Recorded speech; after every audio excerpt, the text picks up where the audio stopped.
A cherry enchantress, the romantic fairy. I have my pillows all set up, and Kiki is misbehaving on the shelf. Can you see her? It gives you some example. Then in my mirror, it shows what she's doing back there. Kiki, get down. Get down. Get down. Get down. Good girl. Good girl. Good girl. I think she wants me to take her out. All right. Well, I bought you a box of candy. Happy Valentine's Day. And I also have some Valentine cards for Estes. Hi, Cheryl. Hi, Terry. How's everybody doing? Okay, yay. Yes, because that will help me. Thank you so much. Because I bought this box of chocolates and I didn't need to. Now I have to pay myself back. Well, which one shall we pick? Does anybody have a favorite? I'm going to eat one for your behalf. So I'm going to pick one to eat. So let's see. Sea salt caramel. Peanut butter. I'm going to save as many peanut butters for Sammy as I can. But there's then the brownie batter as well. Or coconut or vanilla cream. My mouth is drooling. It's just the peanut butter ones. Sea salt caramel. I think I'm going to try oh my goodness. Oh, that's my notification that you guys sent me money. Oh, okay. And so I'm gonna write your name on the board. We're doing this, you know, I used to do this all the time. Old school. Hi, Miss Fred. Thank you, honey. I used to do this old school like this all the time.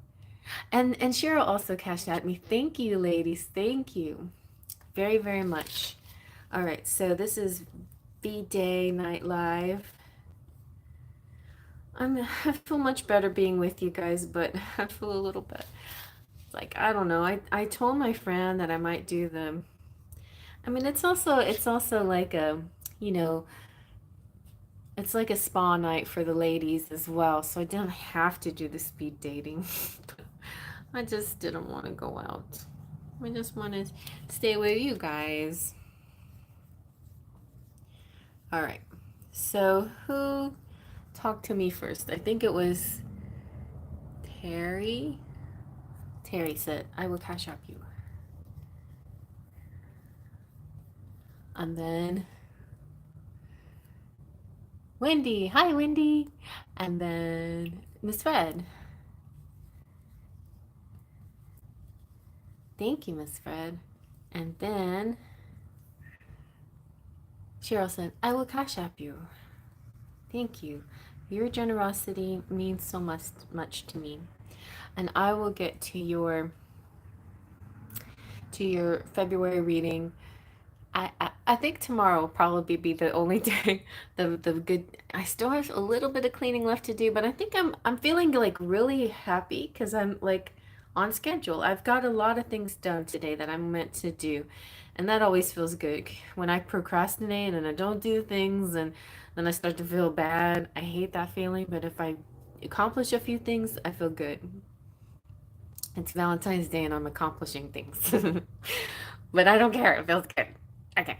And then we have Rainbow. Hi. Happy Valentine's Day. Oh, see, Terry likes the sea salt, chocolate, and peanut butter. Yeah. Sammy likes the peanut butter, and I like everything. Thank you, Wendy. Okay.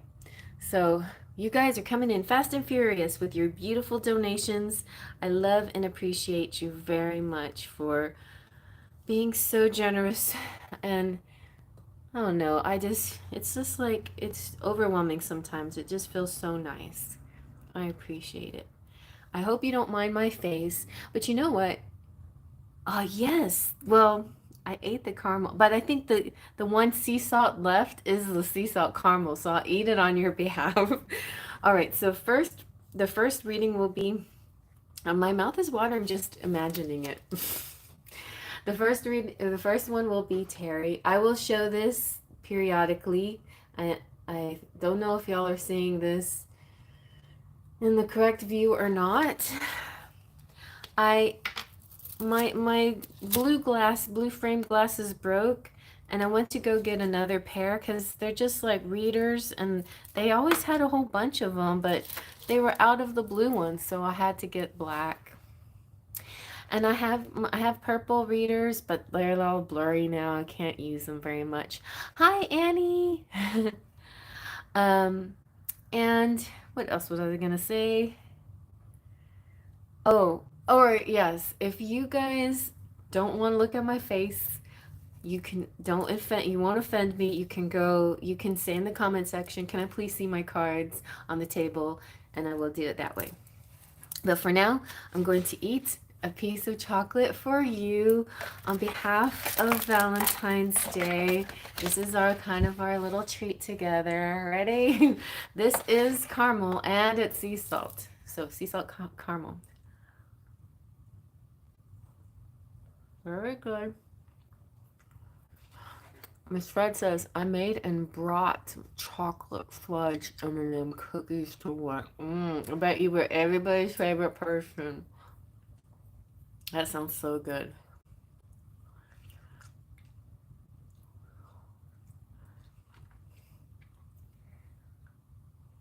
Okay, I'm just gonna put it in my mouth. I'm not that dainty, to be honest.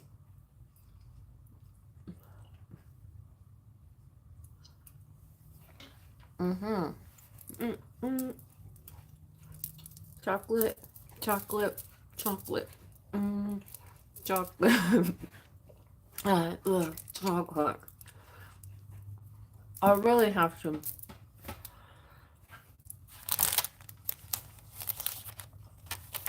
Sometimes I don't have much of an appetite, but it's very rare. Yeah, I like to eat. All right. And I like my chocolate.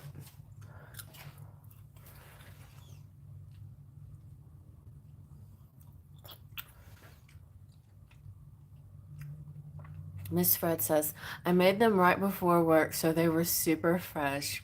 Mmm. I bet they could smell them when they walked in, and they're like all gooey. That was very mean of you. No, that was very nice of you, Miss Fred. Elizabeth, that was very nice. Lizzie, I like your comment that you wrote, saying I saw my name in the letters. You saw Lizzie. I love that you guys, when y'all resonate with the piles. I do feel you when I'm reading. Suddenly I get like, this feels like Elizabeth, or this feels like Cheryl. I get energy. Get your energy comes over me every once in a while, different piles. So anybody listening out there that's not actually commenting and you want to become a subscriber or a member or anything else, that's a really great way of like helping me feel your energy so the readings become even more almost like personal. It is true. That's very true. Although pick-a cards are still, they can be completely random too, and the law of attraction works for anybody. And it doesn't mean just because you're not like a subscriber or a member doesn't matter, but it does help a lot when you are, I think. All right. Well, now you can see how I spray my head. Instead of using the fire, I spray my head. It smells so good. And then, all right, so the Hotel of California. Okay. All right. And so first we have Terry. And Terry, now you have the choice to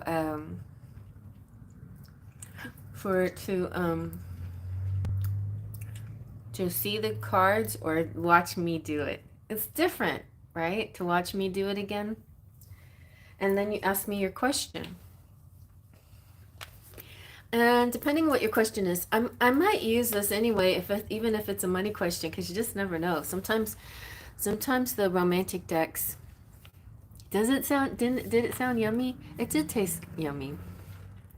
You want to see the cards? Of course you can. Okay, here we go. I'll flip it around. I might have to flip it twice, but yes, I will flip it around. Okay, pardon all of the mechanics. Because see, right now, like, this is what I learned along way too late in the process, that you have to flip it twice to get the second view, the close-up view. Okay? Now, I don't have the overhead on, but y'all let me know if you want that on, the overhead.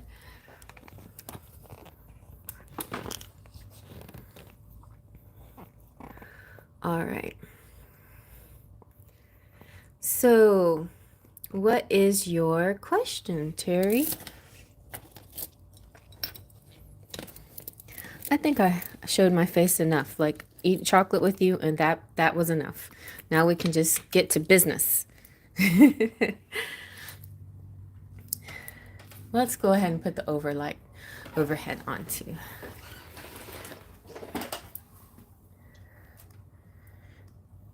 I use the other light.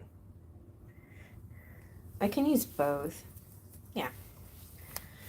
I'll leave the other one on too. The other one just kind of keeps things warmer, and this one is kind of cold. That's why I didn't use it for my face, because it makes my hands look green-ish. Okay.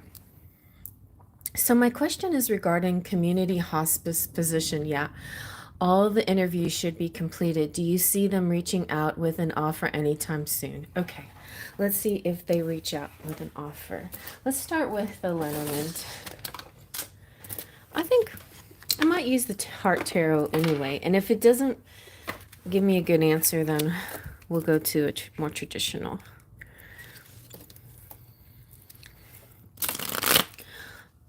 Or I could use the Kipper and the Chiro Machetti.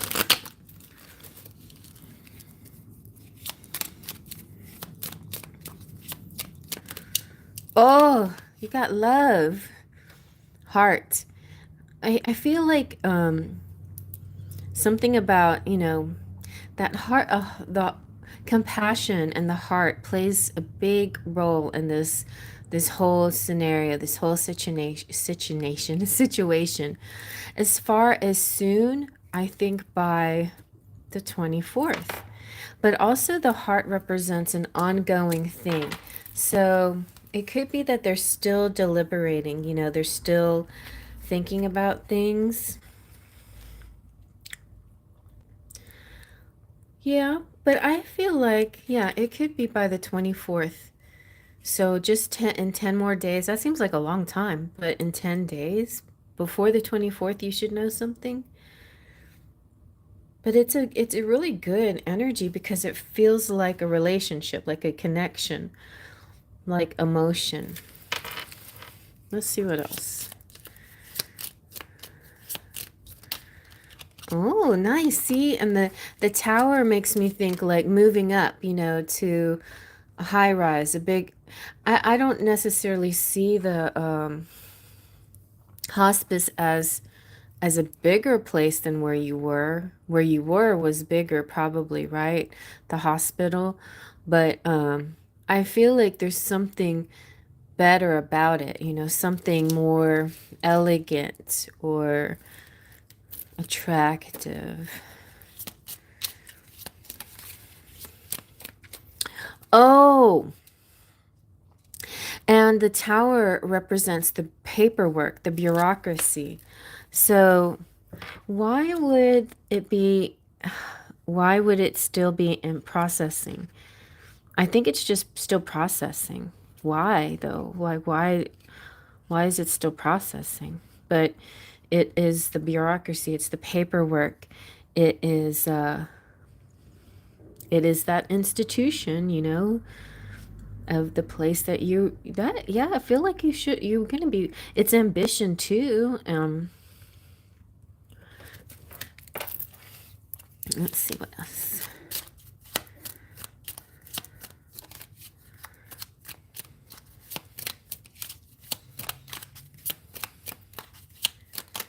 Oh, the lilies. Okay. This is an older person. This could be your boss. It could be the person reviewing the paperwork. I feel like there is an offer coming soon, by the end of the month. Does that seem far away? Because it doesn't really feel far away, but it just, I mean, it, in one aspect it does, in another it doesn't. But maybe they're just being like very thorough.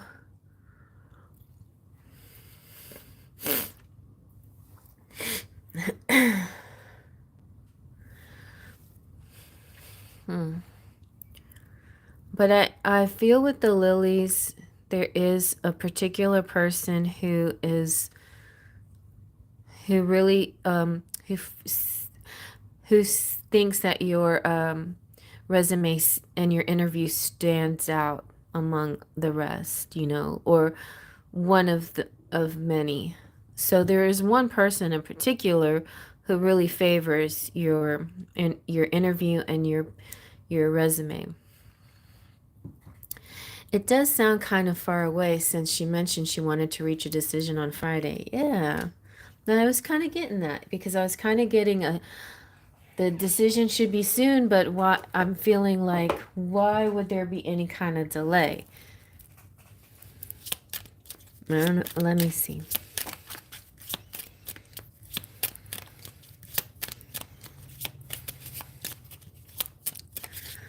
This is yeah. This is definitely, I feel like this is kind of like when you get this offer and you decide for yourself, it's going to end up being a long-term position. And also like the lilies represents like 10 years or more, but it can also represent like experience, looking into your experience. And then the ship, which is travel. And as far as timing, it's March. But like I said, that feels so far away because you said that you're going to get a decision they should give a decision by Friday. So let me look into this more.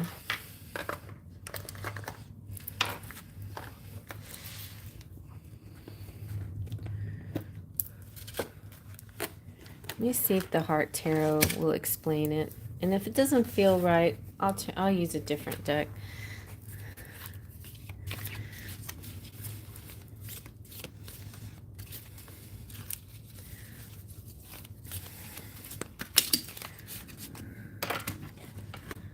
Well, the world is, oh, the moon. The moon. There is a little bit of, there is a little bit of, you know, behind the scenes, a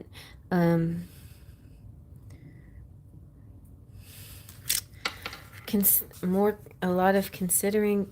It feels kind of contrary to my intuition.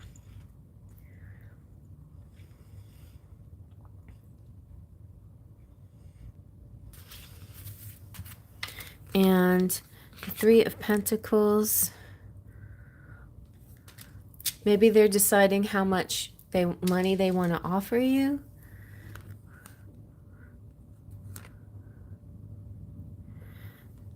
And the Seven of Pentacles is good.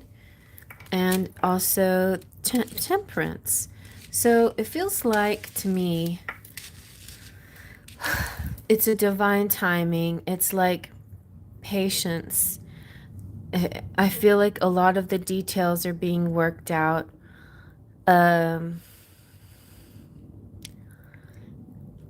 Maybe maybe certain staff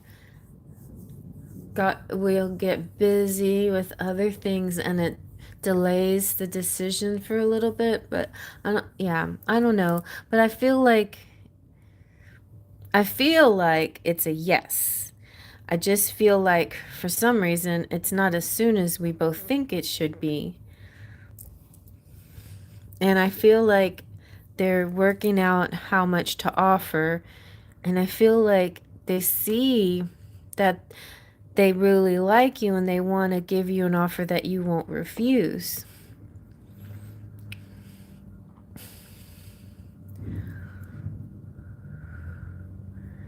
Let's see what else. Let me get the kipper.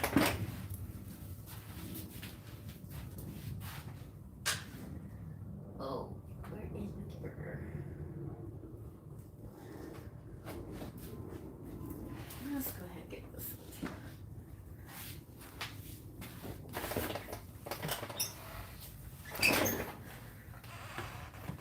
Okay.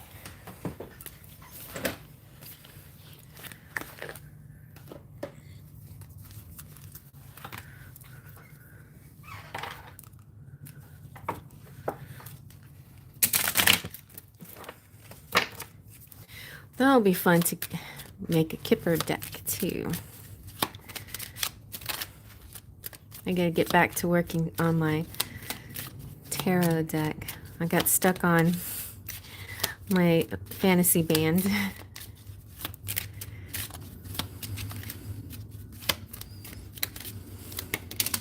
Ooh, okay, there you are, Miss Mature Woman. All right, what do we need to know about Terry? Well, they want you right there.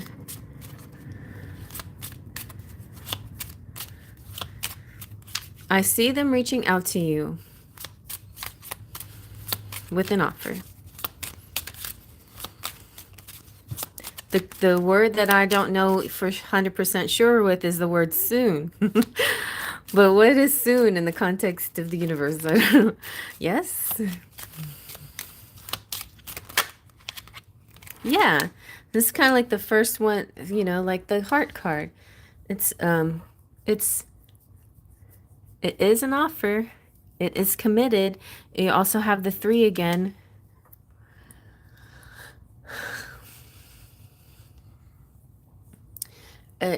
Yeah.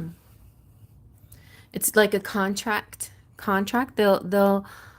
They'll be they're working on the contract. I really do feel like they're trying to make, because they're trying to make an offer that you won't refuse. Maybe they sense you weren't like you're still on the fence about whether you want to do this or not. This is a big change for you. Everything is, and I feel like they really like you and they want whatever offer they give you. They want to make the offer desirable enough for you to make this change. That's kind of how I'm feeling. Expectation. Oh yes, nice. An official person. There he is again. Ed McMahon. Yeah, so this is a good card. Yeah.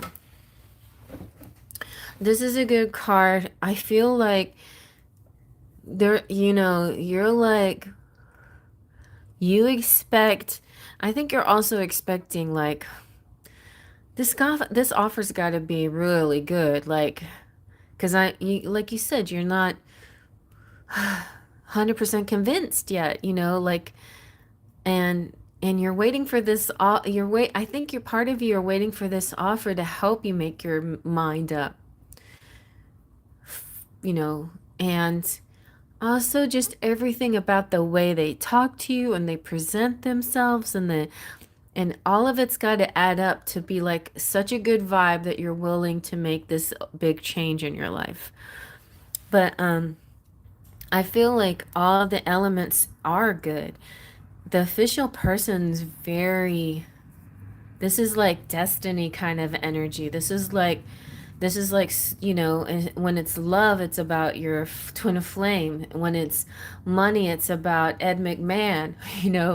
When it's it's like the highest ranking thing here, you know? And so yeah, it is a big commitment, like a marriage, you know? Mm-hmm. So I do think they're going to be reaching out to you, and I think it, you know, soon is relative, but I think it'll be soon. I feel like they're working really, really hard on the offer, and maybe also letting you have a chance to really think about it yourself as well. I don't know if in the meantime if there's going to be anything that they do to help convince you or say anything to you. Mm, I feel like you need like a spiritual message. What like spirit wants to talk to you. What deck do they want me to use? I think I'm gonna use the Wisdom of the Oracle.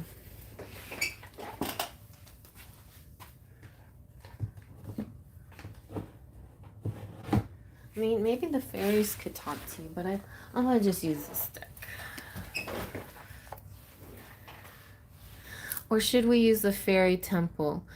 You tell me. You pick the oracle.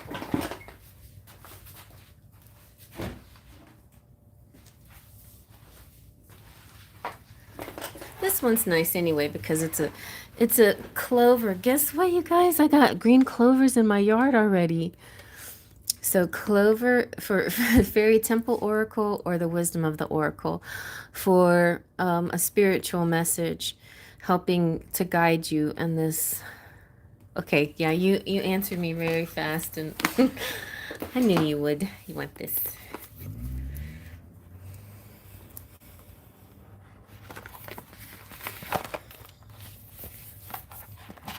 Okay, fairies.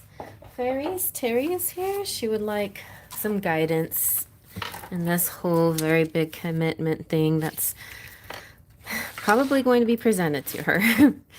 Most likely, it feels like, yes, they're making an offer. Is it going to be an offer she can't refuse? Da-dum-dum.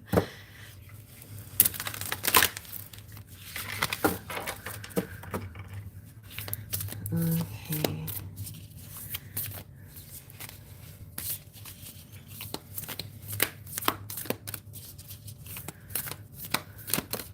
Ooh, that was a good flipper. And this kind of reminds me of this guy. Magnetize.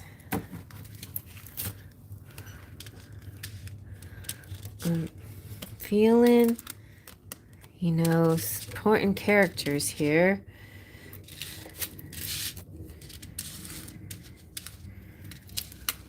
This guy.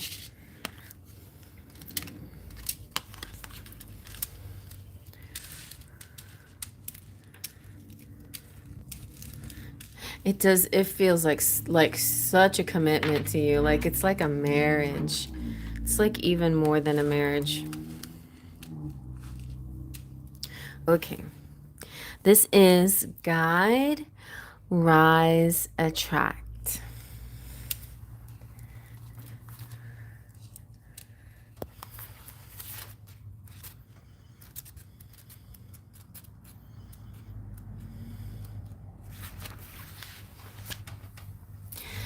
The aurora borealis, otherwise known as the northern lights, is the radiance of Earth's magnetic field interacting with particles charged by the sun. It is visible over Earth's magnetic pole during the winter months. The northern lights fairy is the alchemist of the magical realms.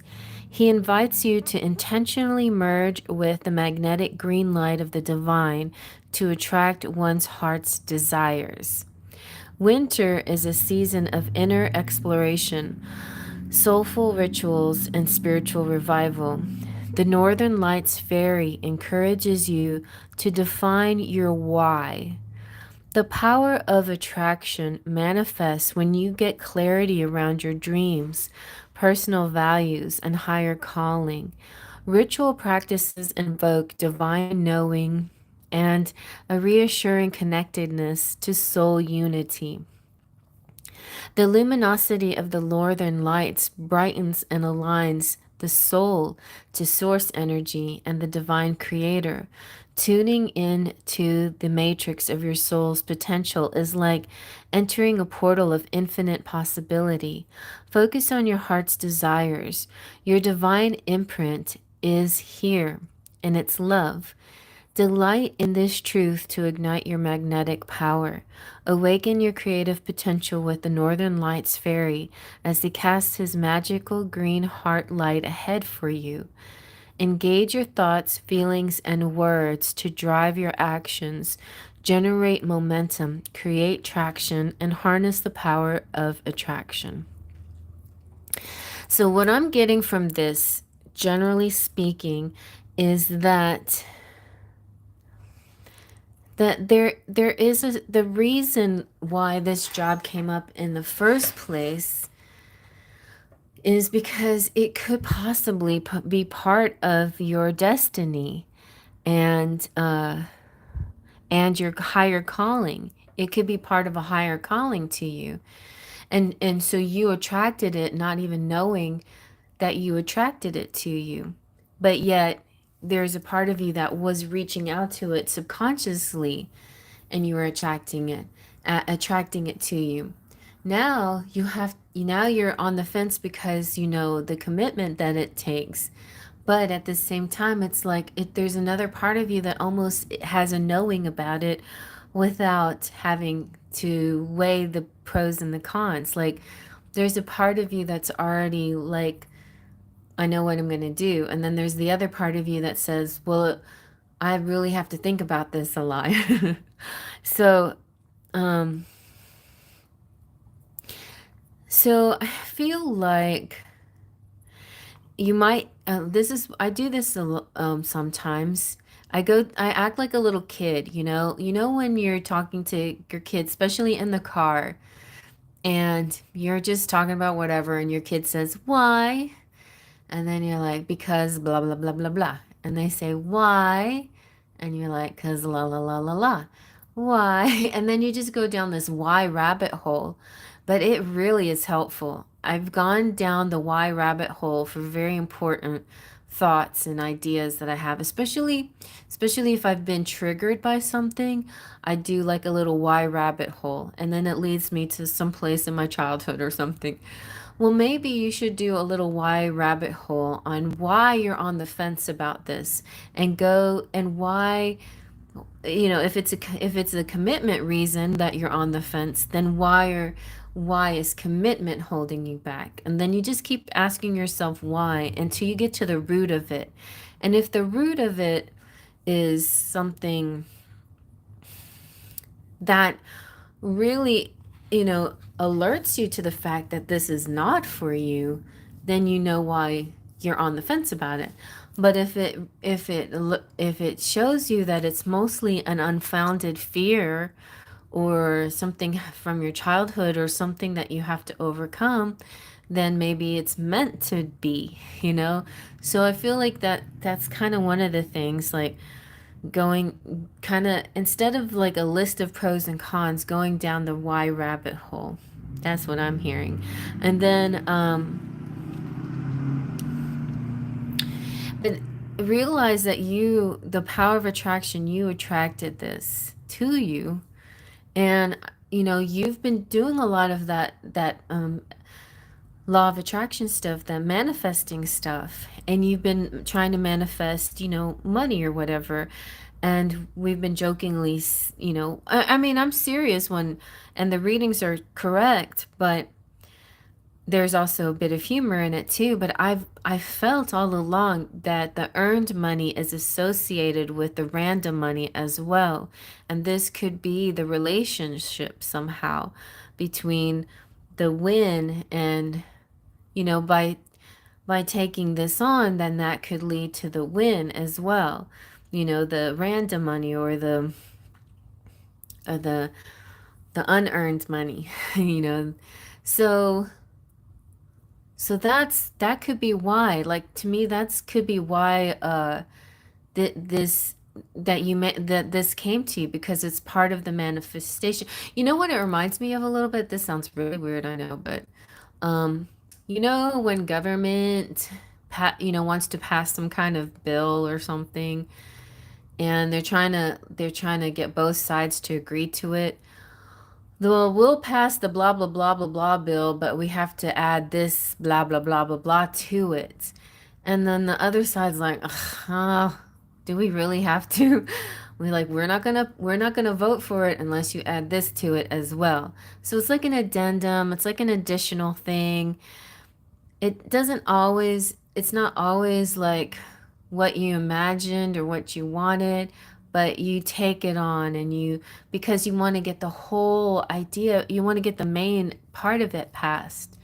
I don't know why I'm seeing that for some reason, and I'm not saying that you should take the job reluctantly, like, well, I guess I should, if it's going to make a difference in my, lucky money as well. Don't do it for that reason. I feel like it has something to do with your your dreams in general and your higher calling as well. So I feel like I feel like maybe just a little bit more um meditation and calling out to the divine for an answer, but I feel like you might find it if you do a little like soul searching, really. It's saying focus on your heart's desires.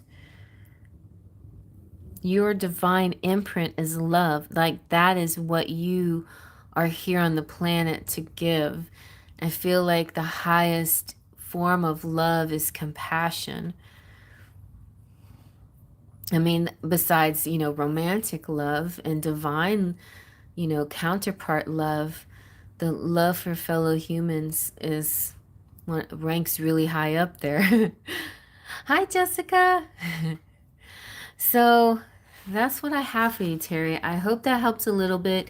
I feel like we should continue to talk about this and give it until Tuesday, and maybe there'll be a clearer message for you on Tuesday.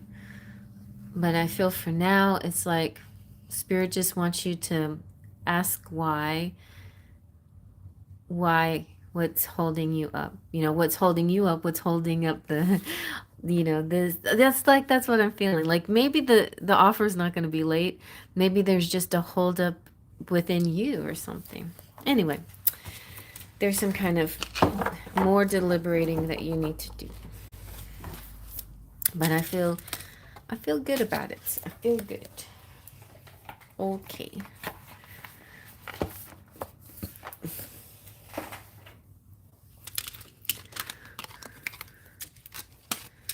So happy Valentine's Day, everybody.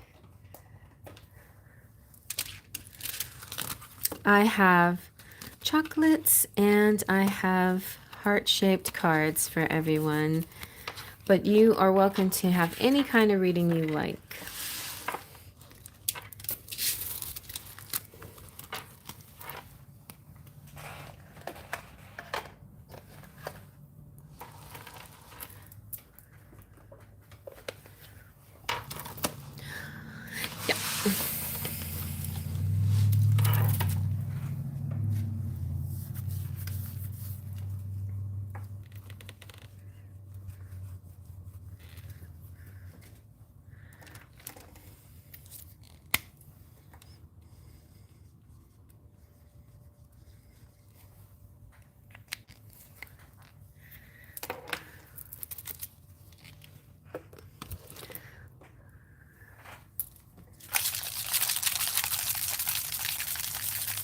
Hi, Miss Fred.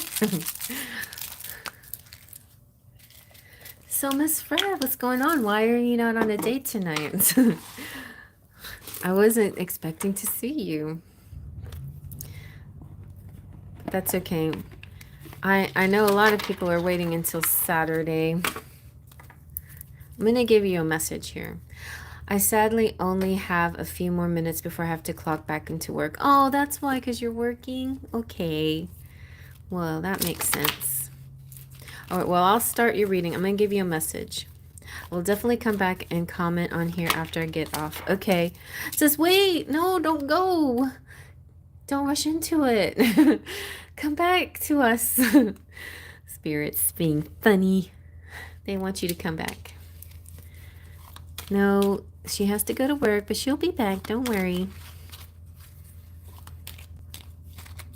Hi, Laura. Oh, very good. I'm glad somebody's got a date. No, I'm glad. That's nice. Okay, I want another message for for Liz, for Miss Fred. Oh, what's that? That's a sexy one. Freedom. There's nothing stopping you. The path is clear if you want it to be. Alrighty.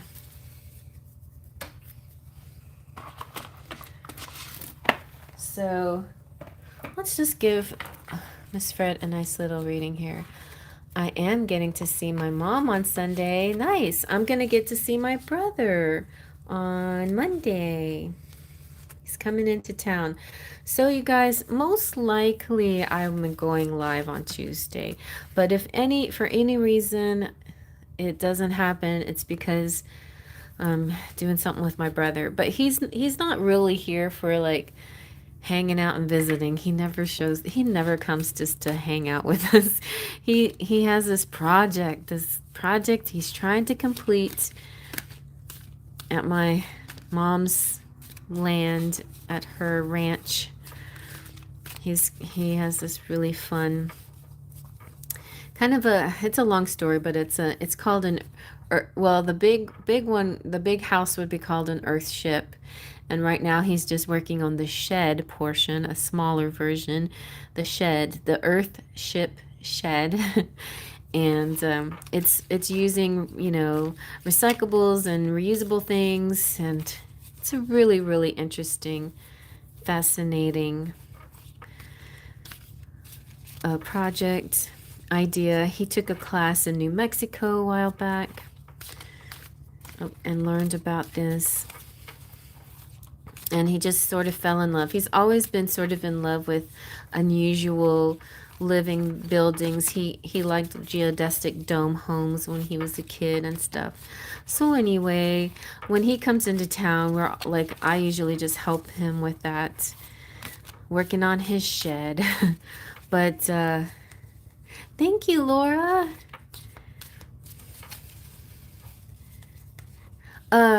FA, yes. I do. I am pretty full, but I think I can squeeze you in.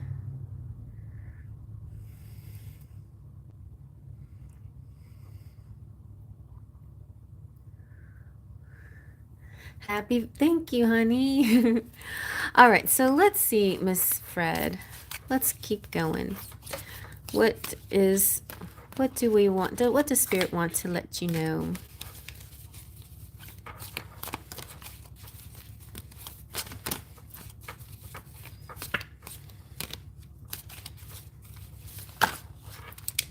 Oh, we've got the King of Pentacles. Very nice. Sturdy, stable energy. This King of Pentacles, he wants to give, he really wants to give you the world. He wants to make enough money so he can support you. And, he doesn't want you to have to work so hard. He wants to be the one to help you in the money matters.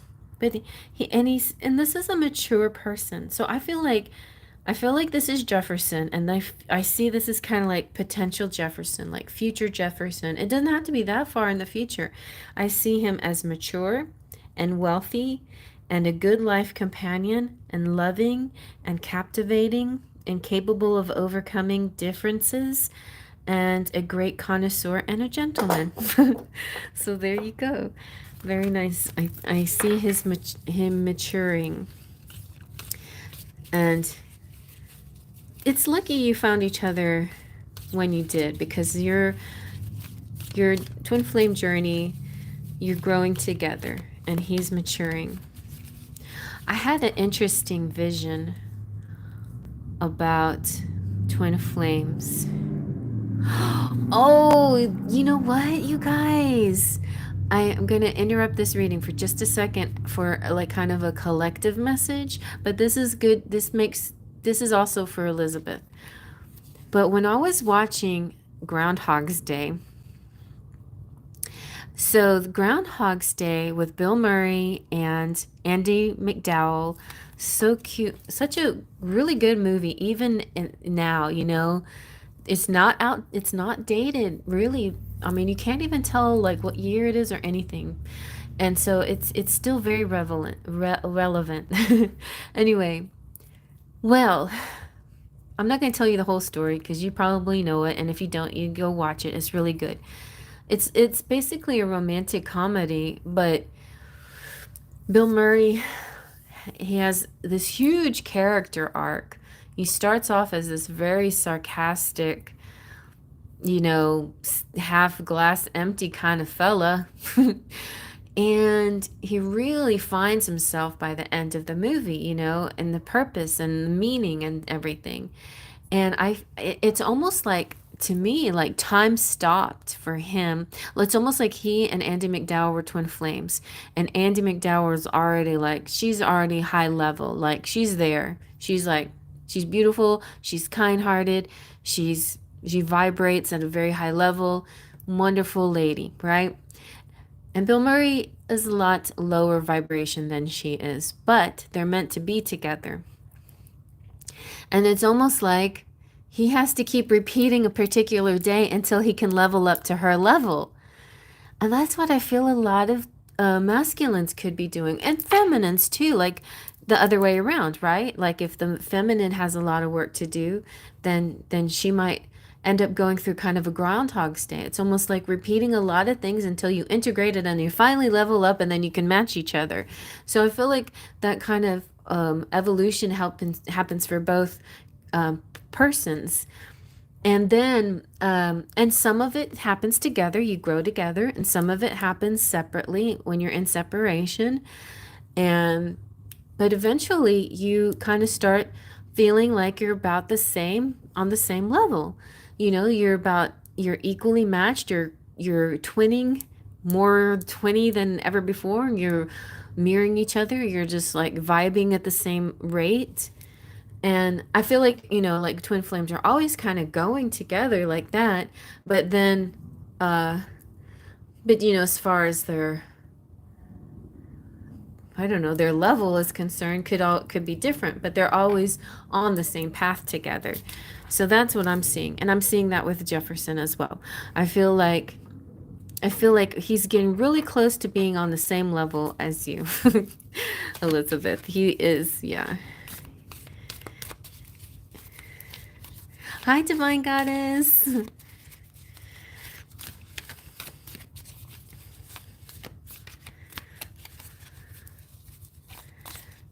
Okay. Will H make a move on me, or should I do or say something, get closer? Okay, we'll check into that. Let me go ahead and write you.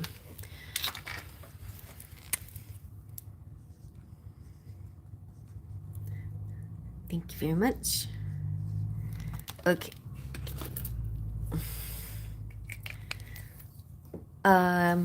Yes. It's gonna be packed, but you are gonna be, be happy too, and after you, we're definitely closed. But I will stay a little longer for, yes.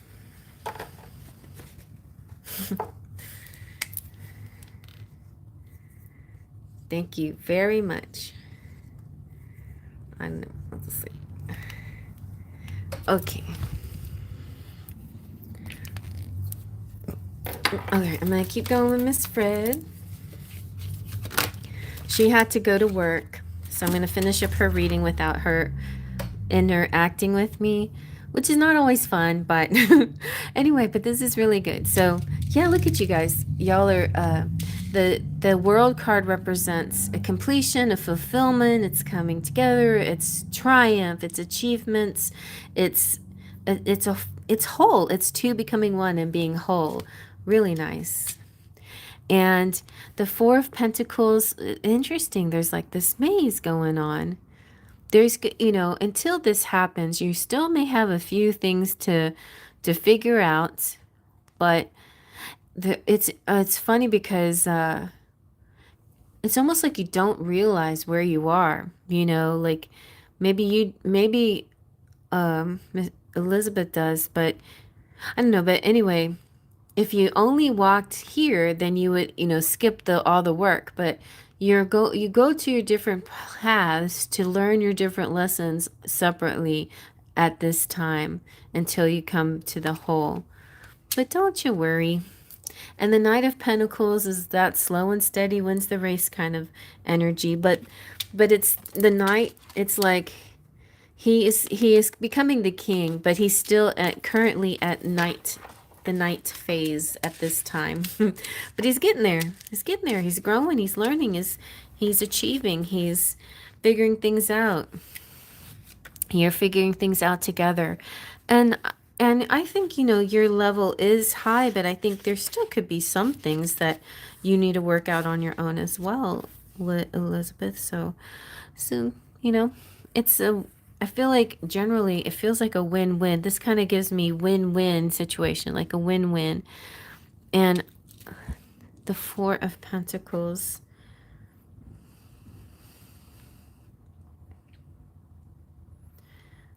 Sometimes, you know, sometimes you can be distracted. Not you, but maybe him. But I feel like you'll find each other again. Always. You always find each other again. And the knight here is an ideal partner, a wealthy man, a lot of energy, able to face the obstacles, protect the loved ones, patient and constructive person. But there is a bit of a caveat. He has like a certain attachment to private life. So, but see, that's where he is here, and then he's going to mature to that, where it's not going to be, and then you're going to come into this, the union thing. So it feels like you know, like when, you know, like how you're going to come into union energy reading. Maybe let's find out a when you're going to come into union, if we can figure that out.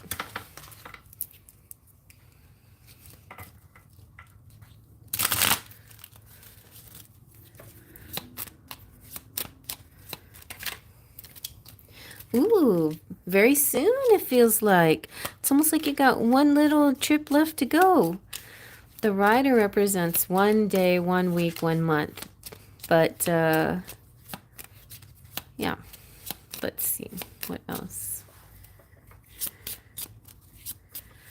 There's going to be some kind of announcement. News. The stars. Stars are your hopes and wishes and dreams coming true. And it's not a particular day. But the timing has to do with divine timing, of course. And like wishing upon a star, like what you wish for will manifest. Yeah. Wish come true, manifested time, divine time. In divine time. Sooner than later. Sooner than later. And something soon will be coming through a letter, and it possibly on the 27th of some month. The letter could be a really important key, like a text, an email, some kind of communication. Well, let's see. Speaking of communication, we could get. Oh, I got some. Well, before we do that, we're gonna see what's next in your love life.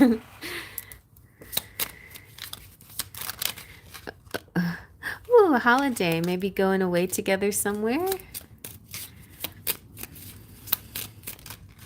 What did that one want to be? Oh, the natural evolution. Let the situation unfold naturally. So it's just kind of like a gentle energy right now. It's a little bit slow and steady at this time. Let's get My fairy tale is real. Anything from this deck you want to say?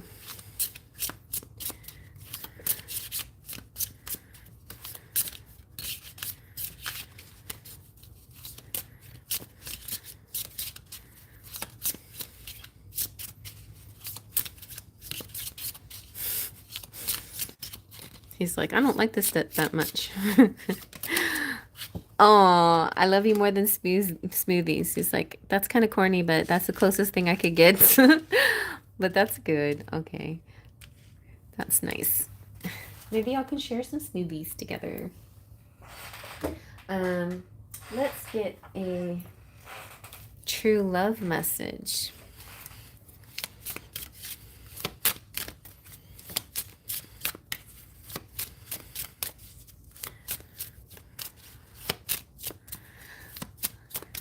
Thank you, Divine Goddess. Happy Valentine's Day.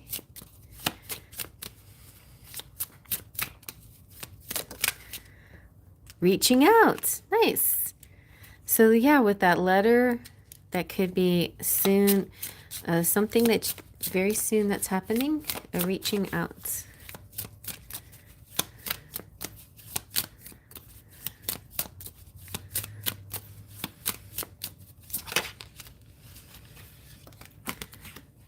Ooh, can't let go. That's good. Hope not. Hope not. I also am kind of feeling like even if it looks like I'm letting go, I'm not letting go. I promise you, I'm not letting go. There's times where he just something about freedom and space, and he's a little weird about that. But he's not letting go. Oh, his heart flutters for you, and he's inspired by you. Oh, that's nice. That's very nice. Well, oh yeah. You know what? I'm going to get a Rumi message. I think we're going to top it off with a Rumi message. Let's get even more romantic. So,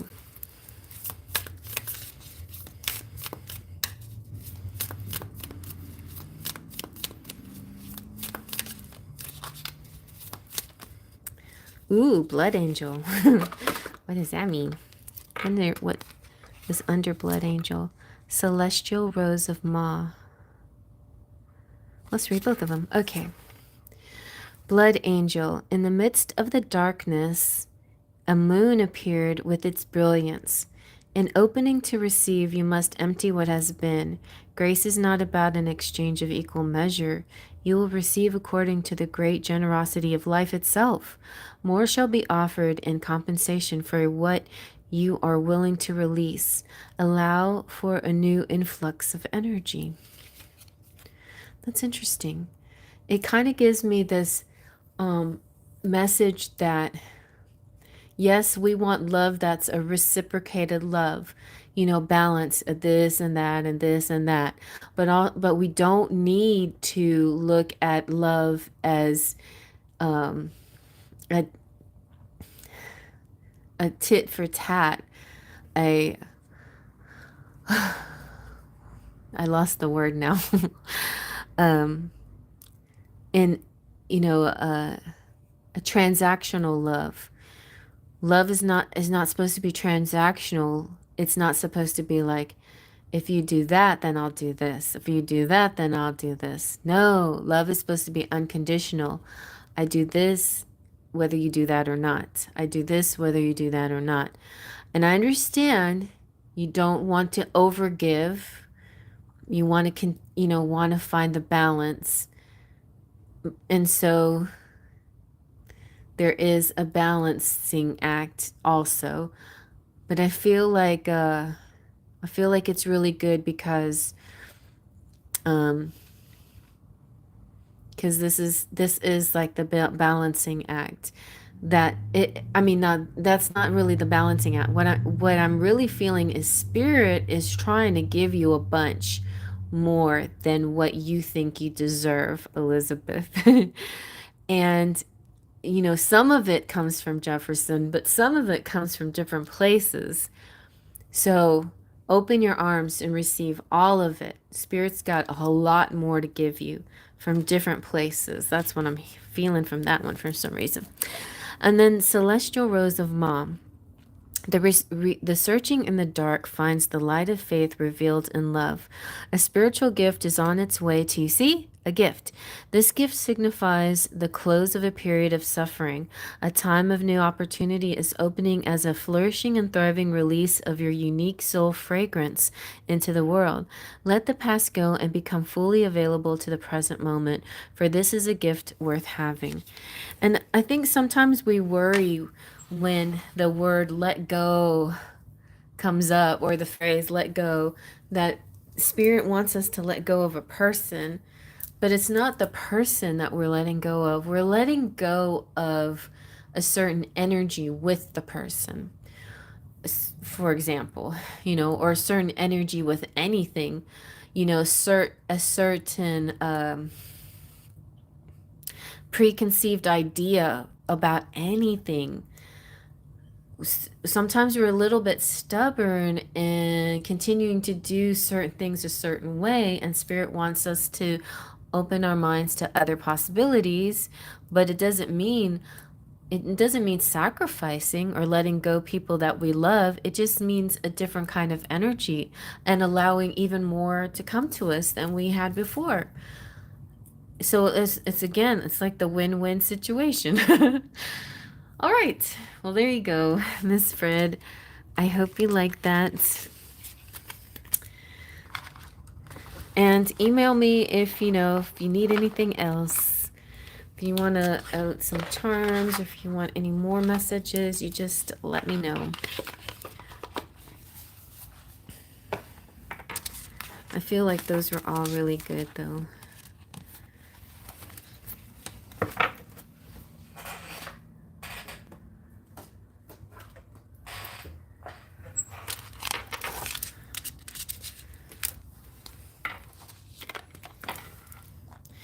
And anybody listening in, even if it's not your reading, you can always listen vicariously. Sometimes Spirit gives collective messages, too, in the middle of somebody's personal reading.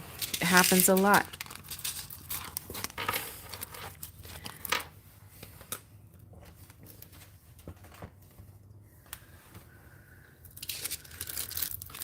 Because, we share so much similar energy, all of us in this community.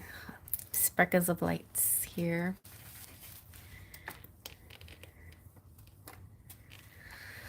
All right, Cheryl.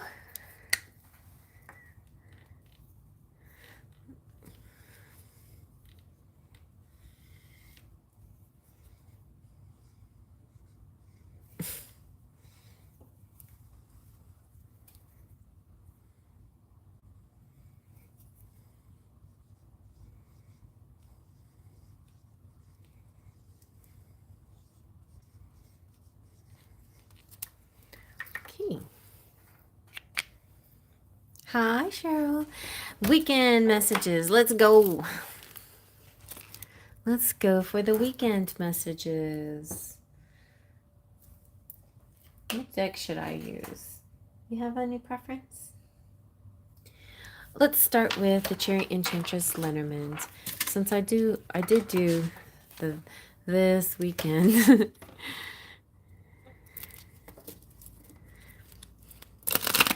Weekend messages for Cheryl. Oh, wait.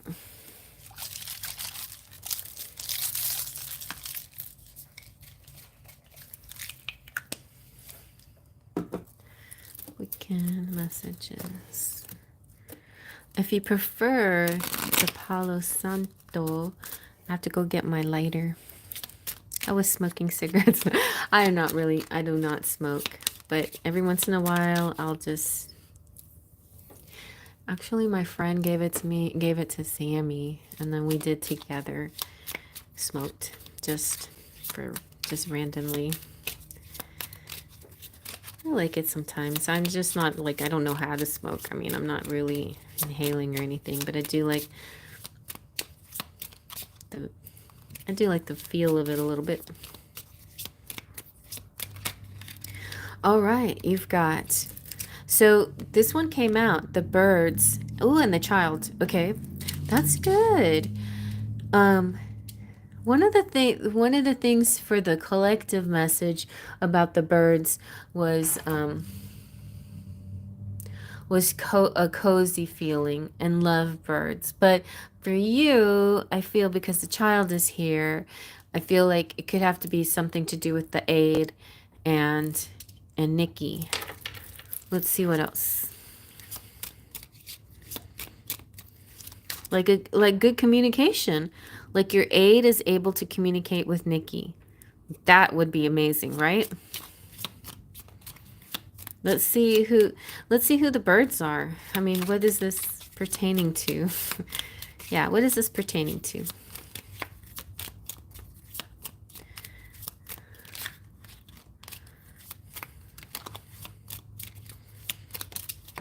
Ooh, okay, mountain. A block. The block. The kind of wall that is put up.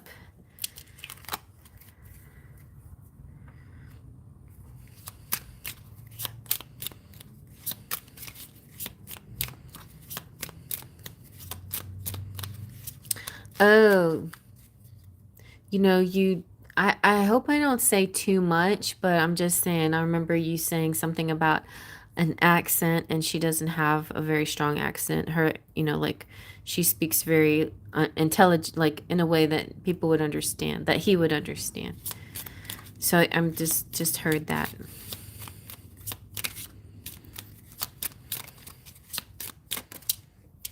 The sun. The sun shines on everything. Clarity. Yeah. It's very clear. Clear communication. I think this ability for communication breaks through barriers. There is kind of like some kind of barrier or block, and it could be like self-imposed, you know, like he puts it on, you know, he puts it himself, right? But it's like he can't help it a lot of times, but he puts it up, you know. And I think she's going to find a way to break through, to have some clarity, something like that. But I don't know. I'm not seeing the aid. So this is good. Your wishes are coming true. Your wishes are coming true.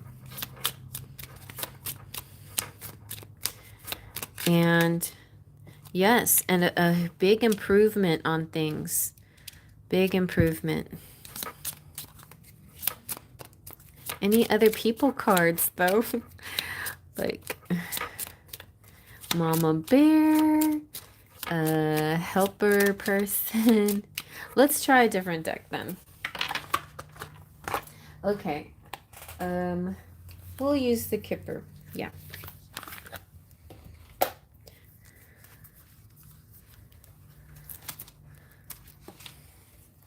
All right. So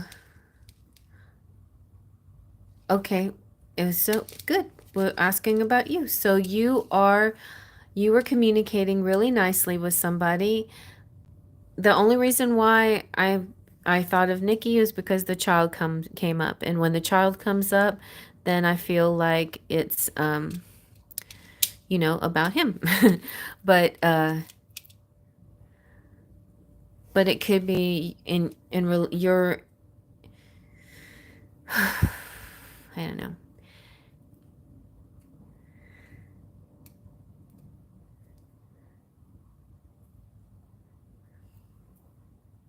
Well, let's just start over again and keep this in mind.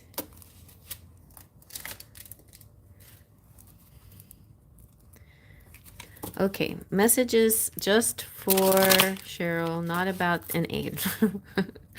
Just for Cheryl. About random. I don't know, like, that's why it's easier when you're specific, Cheryl. I'm sorry, but when you ask for random messages, then Spirit gives me what it gives me.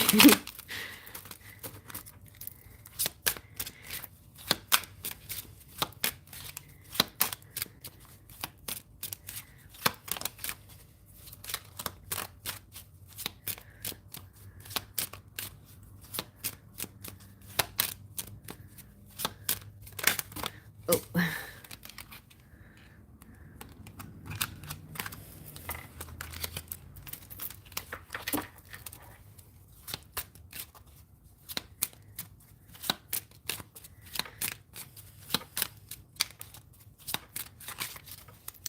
Nobody's starting for a couple of weeks. Okay, so it wouldn't have to be, okay, but it wouldn't have to be about her, about an aid. But I mean, whether she may not be starting on the weekend, but it feels like it has something to do with Nikki and a block and communication and a wish come true and an improvement and and clarity. Okay, so that's generally what it's about. So let's see if anything else that we can know about your weekend. I mean, it could be like your inner child. Your inner child is normally you feel you've had this sort of block, but now there's like clarity coming out.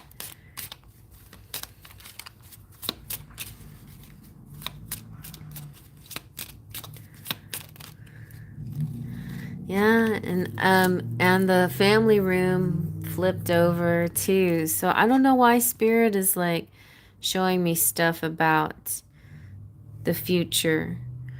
Even if you're asking for the weekend, spirit doesn't always show me the weekend.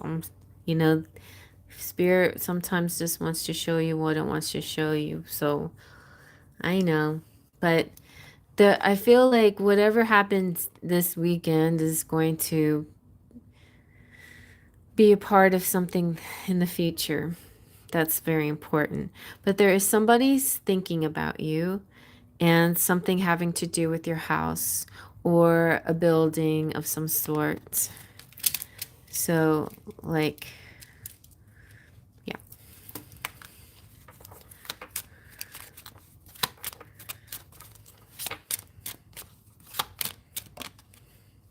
Somebody feels imprisoned.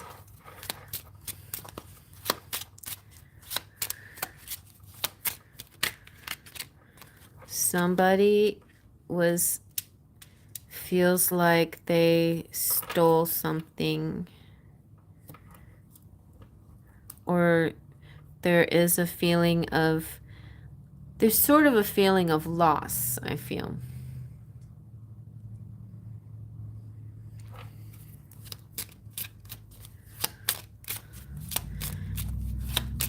I know when this has come out in the past, it felt like somebody was literally taking something from you. But I feel like this could be it could be more of an emotional thing, physical, or something like that.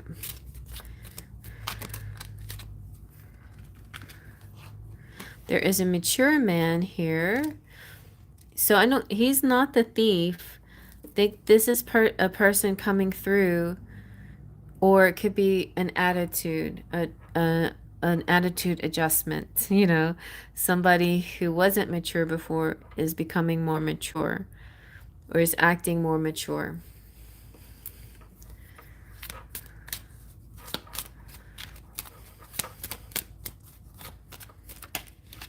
And there's the child again. And there's Nikki. So it still goes back to Nikki. Like, he is definitely a strong pivot point to a lot of the stuff that happens to you. He's very attached spiritually, emotionally to you. So it's almost like whatever happens to you happens to him, and whatever happens to him happens to you. You can't like separate yourself from his energy. It just is always with you. And so even if whatever happens this weekend, whatever it is, it's you're always thinking about him too. I have the same thing. Like, my decisions are a lot based on my kids are very important to me, and my decisions are very important in the outcome, that big picture. I always have to take them into consideration, all of them, even my older two who are not living with me, that I'm still going to take them into consideration, probably a little less Sergio, but but definitely Sierra. I always listen to Sierra. She holds a lot of sway over my decisions, you know. And my but Sammy is very flexible. He usually listens to me, and he kind of, whatever I want makes sense to him. Like he usually acts that way. Like he's very adaptable. But anyway, but it's a real important too that all my kids are important. I mean, are comfortable. Okay. Well, I wasn't seeing AIDS. I don't know. I wasn't seeing you either, though. That's the thing. I was trying to figure out what is this about and where is Cheryl in this. And I didn't see like I didn't see the, the the the lady, the fairy in my deck, and I don't see here I see you. That's the only, so somebody's thinking of you. So at least I see you in this, in the kipper. But back to the kid, back to the child again, back to Nikki again. All right, so let's get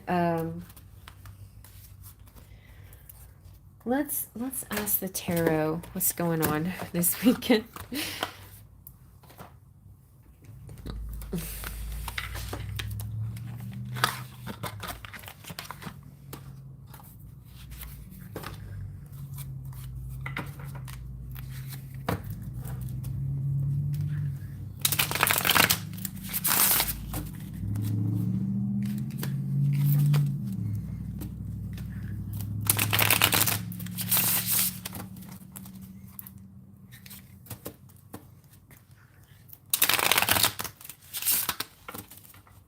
We've both been inside all week, basically. Hi, Evacious.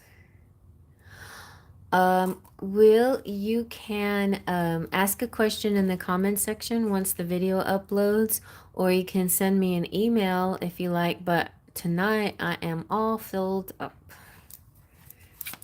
My life is all full. You've been inside all week.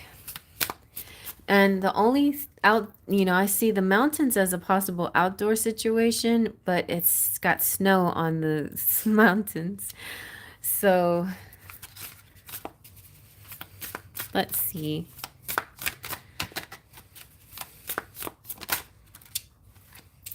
You've got the lovers. Well, you might have a date.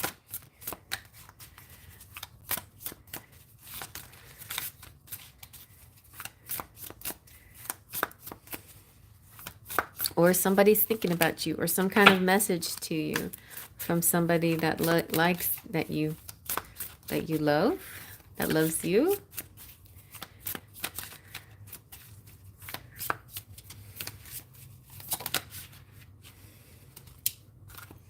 And the Chariot could be a short car ride somewhere.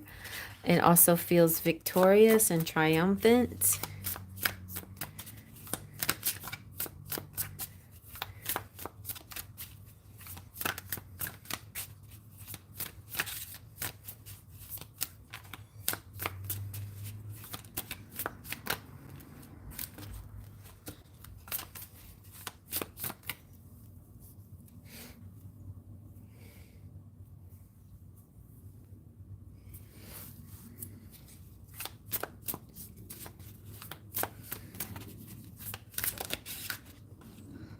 Ooh, and the moon. So a little bit of, well, yesterday, the 13th, we had a full moon in Leo. So you're still feeling that today, and probably a little bit tomorrow as well. And, but the moon also has a tendency to be kind of mysterious and the unknown. I feel like there could be something that's going on that Spirit's not wanting to reveal to you. And I feel like they don't, I feel like, let's see, there could be like this holding back of what is going to happen this weekend, or holding back of, oh, there you go. Ooh, the Emperor and the Magician. Wow. There is definitely a strong masculine energy, a strong desire here for you, a counterpart and manifesting. Now, I'm not sure how this plays out, but Spirit is not going to explain what all of this is about and how it's. I feel like there's just some mystery behind it. The Emperor, of course, is, health and stability and a positive work environment and order in your life and rules and things like that. And the Magician is discipline and responsibility and having the power to do whatever what you want because you have all the tools necessary at your disposal and just about honing your skills. The Lovers is balanced choices and considering things before committing, but also, I'm getting this sort of underlying romantic energy, which could be it's just not out in the open maybe too strongly, because look how, like, it's almost like the woman is solid, but the masculine is sort of ghostly. So there's a bit of mystery here. And see how in here the woman is sort of just a thought. She's kind of like a bubble, like an image. So it's almost like there is a connection, there's some kind of vibe here, but it may not manifest unless somehow, some way, something manifests. But the moon is saying to pay attention to your dreams and your intuition and to face your fears, even if it's just a little at a time, and attend to your soul. So something having to do with maybe a soul connection or your soul. But the Chariot's so positive, it feels like you can overcome anything, that you have the willpower and the control and the strength and the ability to maintain order in chaos. And you can achieve more than you think you can. So, let's see what the fairies have to say.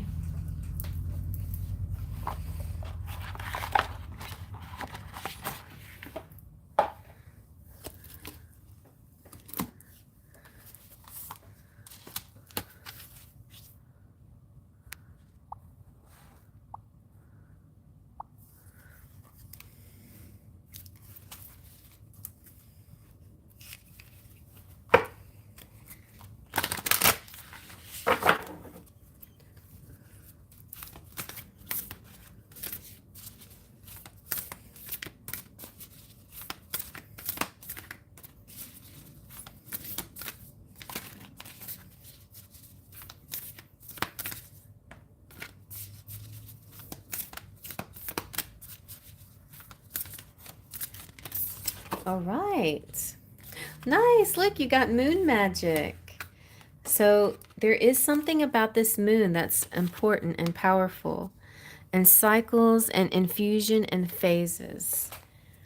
So I feel like your spirit is saying the answer is within the moon, and that's where you're going to be able to find your answer, find your energy. That's good that you're getting organized. So the pussy willow fairy dances and sings under the moon as she spins her glistening web of silver thread. She gleams and glistens with pure delight as she follows her intuition to align her wishes with the phases of the lunar calendar to craft miracles.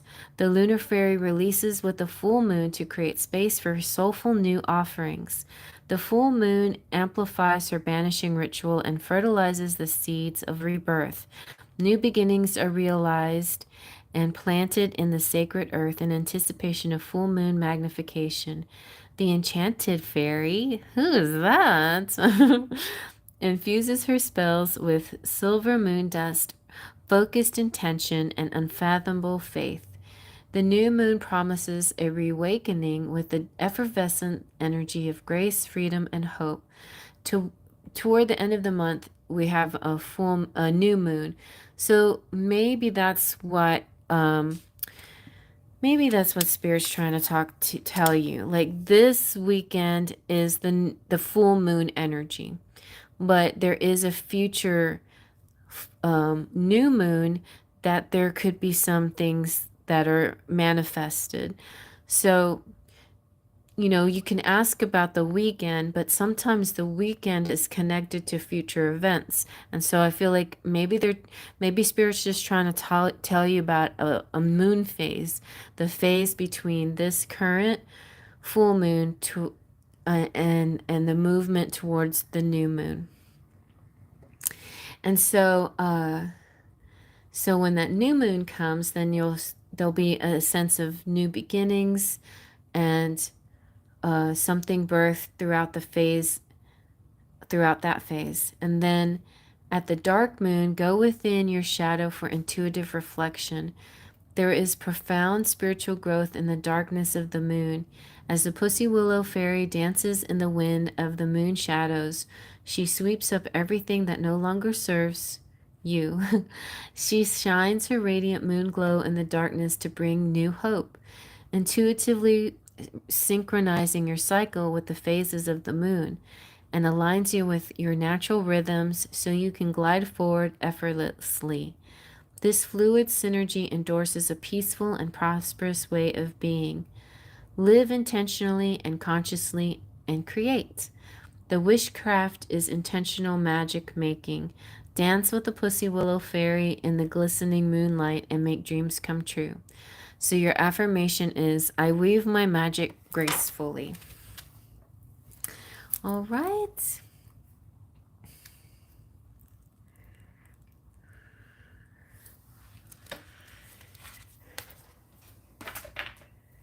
So work with the moon phases, and looks like you're getting things done. You're welcome. And this divine masculine energy is not too far away. There is some good, is surrounding you. But also, it's within you too. Your divine masculine energy it's actually the masculine that is our action, our strength and our action.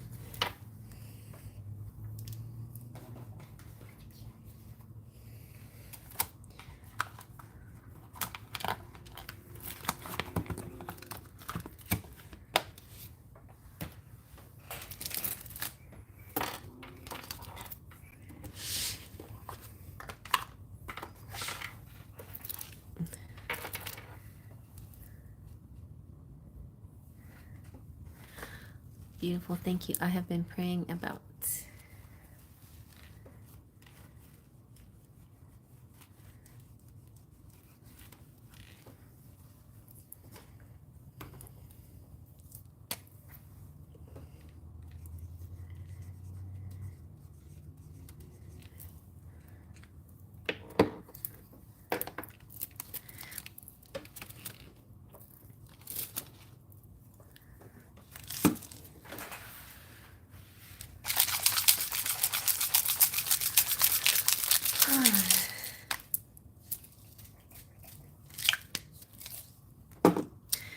I think it's time for another chocolate break. Let's see. What shall I get?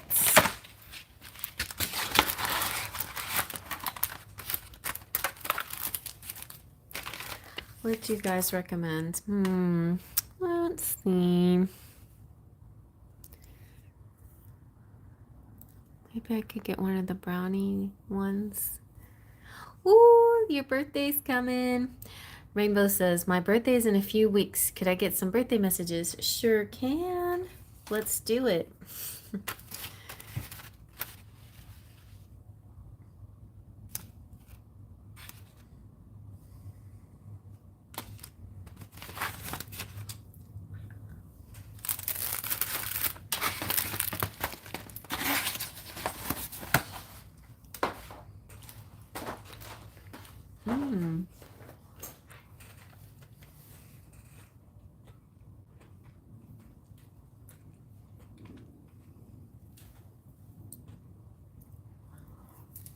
All right. I'm going to use the Heart Tarot again. See what we get.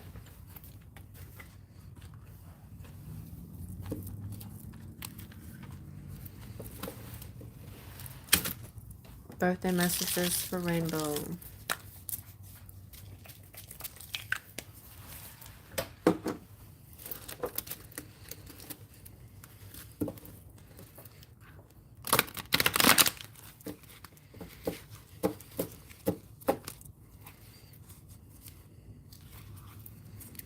That was brownie batter, and it really did taste like batter. You know how when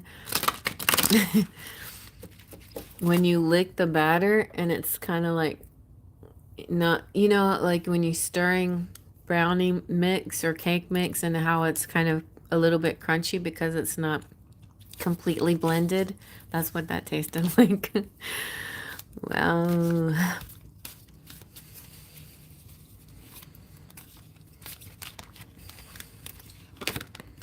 Ooh, you're dancing the tango here.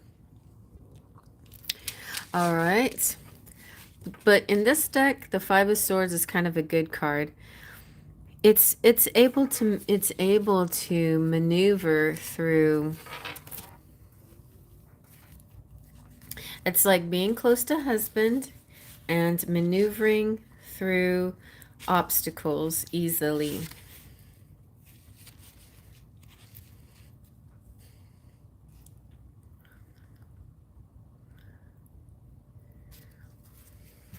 Let's see what else. We don't need obstacles though, but it doesn't look like obstacles. It's like nothing gets in the way of this tango between the two of you.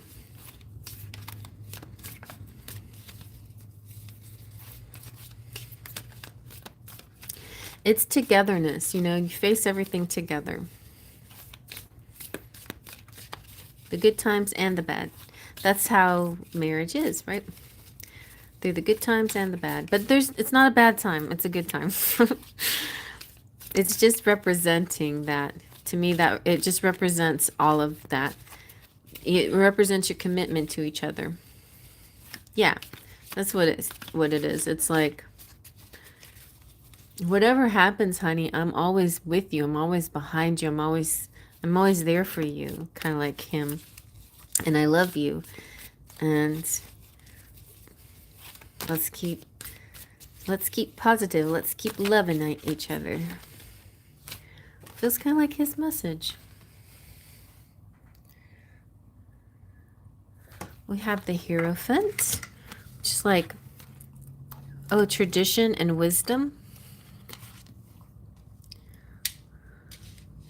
And the Six of Wands, recognition. So that's like people saying, celebrating you. Yeah, so something very traditional celebrations is going to happen. Anything else we need to know? Come on. What was that?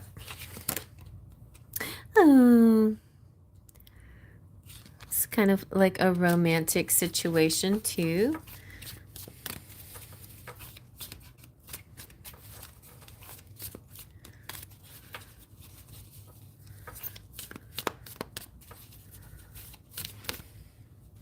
These are like they're like jumpers, but they're not really. I'm not going to count this one. Like, I want real flippers. Come on. Real flippers.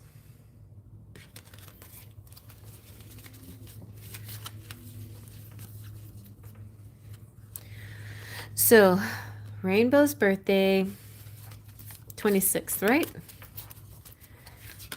What is happening around Rainbow's birthday? What is the vibe? What is the energy?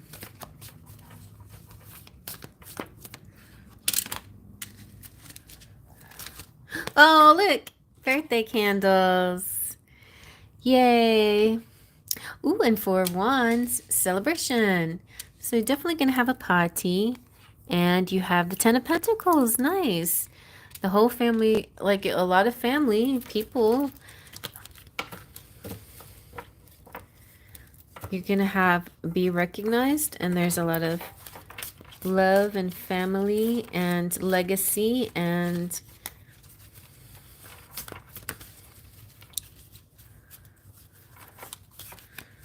anything else?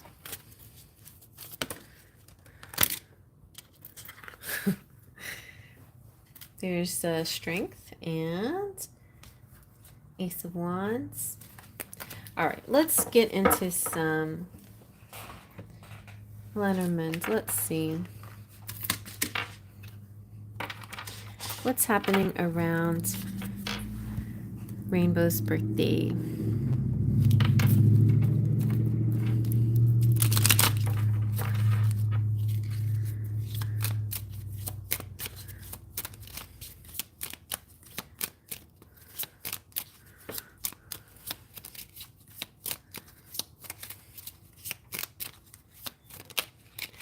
All right. Well, it's like birthday, rest day. It's like a remembering of your birth. And it's a time of reflection.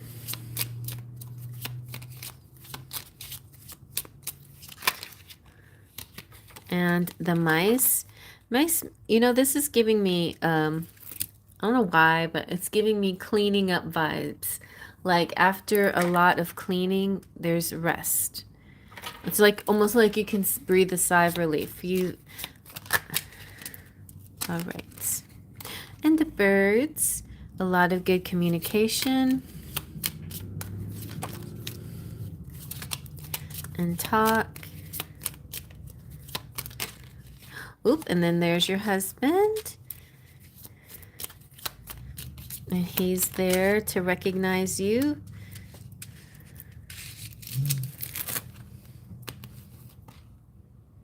Oh, and he's the dog. He's your soulmate. Anything else that we know is happening on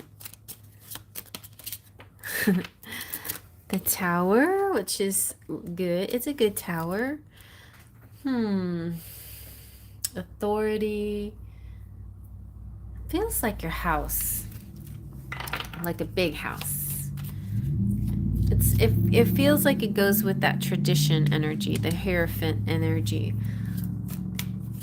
A lot of traditional stuff is happening. It feels like kind of the things that you expect, like the Ten of Pentacles with family and yeah, and then we got stability and comfort. I don't know, Spirit's being very elusive. All right, so let's ask the fairies. Come on, fairies. Tell us what's happening around Rainbow's birthday.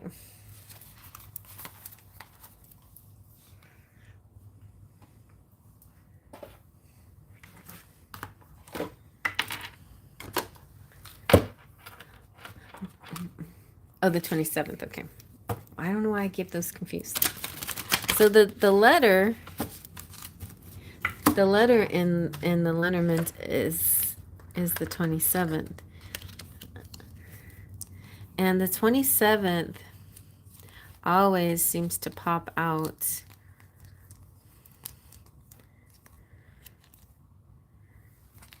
The 27th is, that's my daughter. And it represents like emails and messages and news and stuff too. Let's see what the fairies have to say. Hi, Jonathan.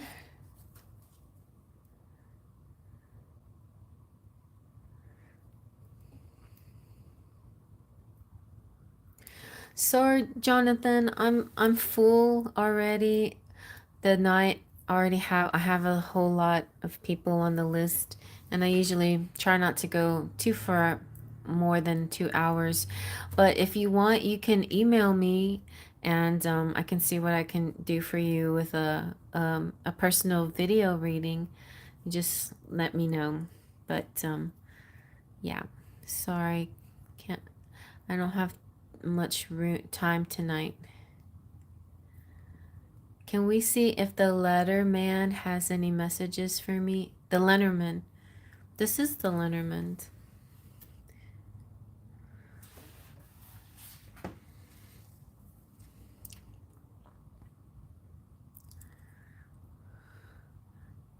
But I was going to ask the fairies.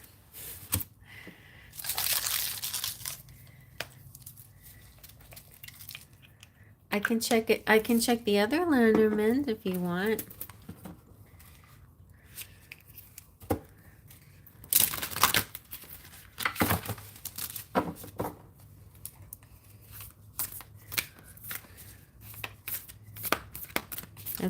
I kept going and going with my letterman, but it just didn't. I mean, it's very nice, but it didn't seem like it was giving me anything really specific.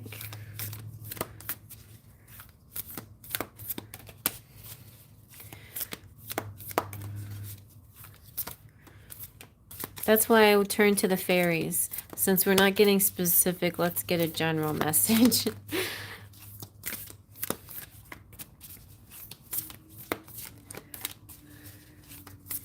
I don't know why. Spirit doesn't want to be specific at the moment. Well, you got authenticity, integrity, intimacy, and expression.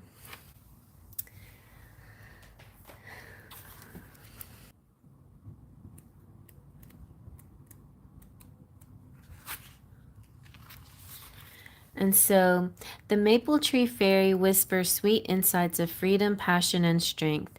It is your birthright to be cherished, respected, and appreciated in relationships. Open your heart to receive all the love you are entitled to. It's safe to express the real you.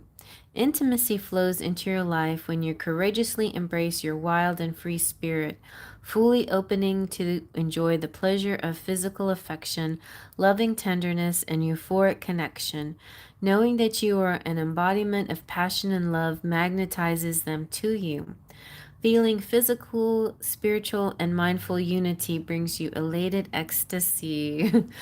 Hiding behind the expectations and perceptions of others can be soul destroying. Remember who you were before others decided for you. Stop worrying about what others may think of you. The Maple Tree Fairy encourages you to stay on your flight path to prevent unnecessary fear creeping in. Liberation is the genuine expression of your soul's essence. Delve into your primal instinct and wild fairy spirit to find your inner strength and build your resilience. You are stronger than you realize. Your integrity is your superpower, so be honest with yourself and others. Everything you need to know is deep inside your heart, so feel it. Intuition is a pathway to the raw and genuine you. Tap into your wisdom, your inner wisdom, to discover your truth and then express it freely. Love every inch of yourself right now. And your affirmation is, I open to my wild, glorious, empowering truth. So I think like spirit is just kind of like back to that to that thing. Like, remember when we had the full moon and Spirit said, dance under the full moon with your husband and be wild and free and like a child. I feel like Spirit wants you to try, to do this repeatedly. It's not just like a one-time deal. It's not a one-time thing where you just try it and it doesn't succeed, so you give up. Spirit wants you to try and try and try again over and over and over. Like, so much so that it becomes a habit for you to have this, to celebrate your connection with your husband, to to be in love with yourself, in love with life, with and not have expectations, and just sort of like be free and wild and happy.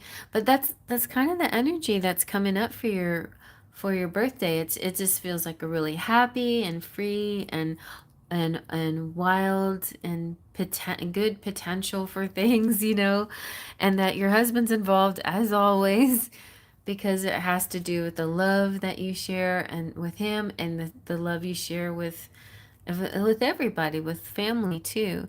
And it's also has to do with your soul. So your soul is a very integral part of your birth weekend too, or your birth time.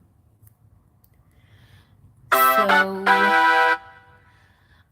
we can check the kipper if you like. Anything from the kipper that we need to know?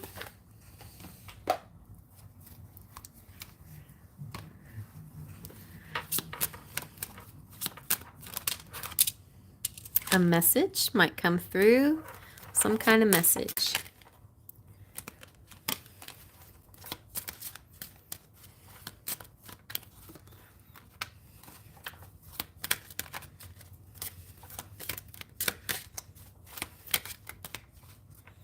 And you're the privileged lady, so you're doing well for yourself. Oh, and your husband's the official person, and there's a child and a gift. But your husband may be concerned, so I don't know why he's concerned. Maybe he wants to he cares a lot. Okay. But you have a lot of energy potential on that weekend or that week or whatever, on your birthday and around your birthday. There's a beautiful energy. You may receive more than just a birthday gift, but you're going to receive gifts. So, and you're going to get a lot of love that week, and that around that day, and a lot of recognition. So continue, like this free spirit energy. That's what the fairies want you to do. Keep on like dancing underneath the full moons. So actually I think it's around your birthday that there's a new moon. Yeah, I think it's the 28th.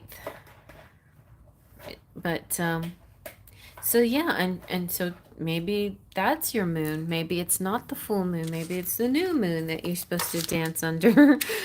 But whatever you do, like, continue to be, like, lean into that playful energy, I think is what they're saying. I hope that helps. But there you go. Happy affair.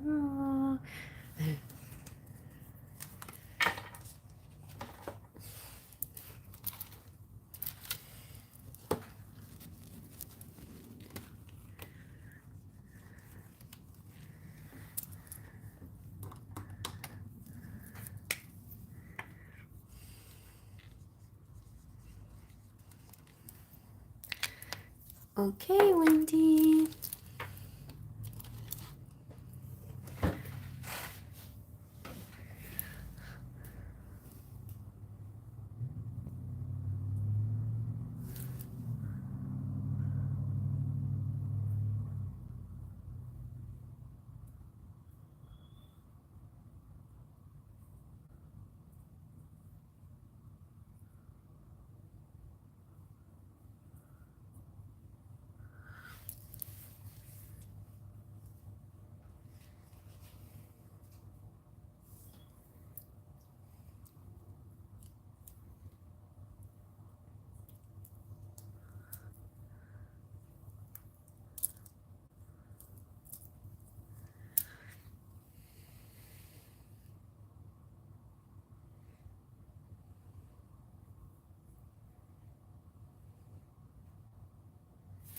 Do Wendy have a question?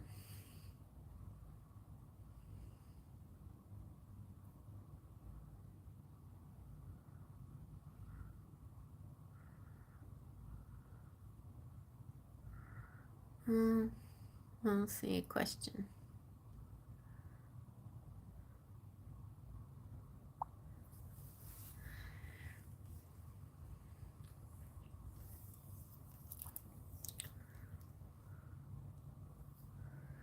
Is FA here?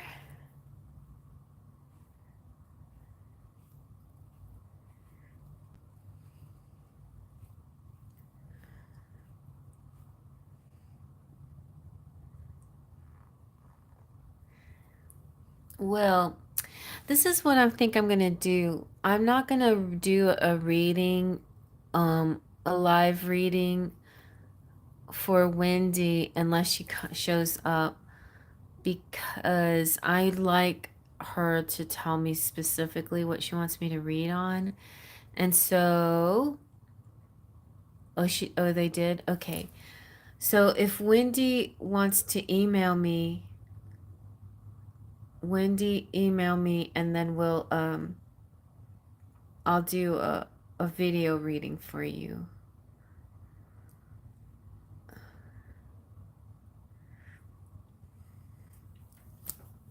And FA says, will H make a move on me, or should I do or say something to get closer? Okay.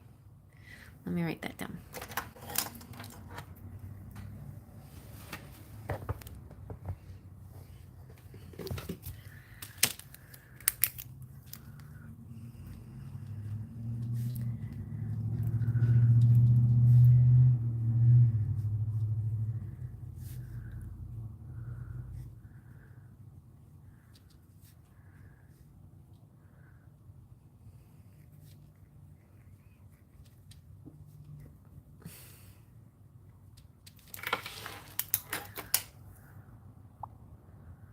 Okay, hi Wendy.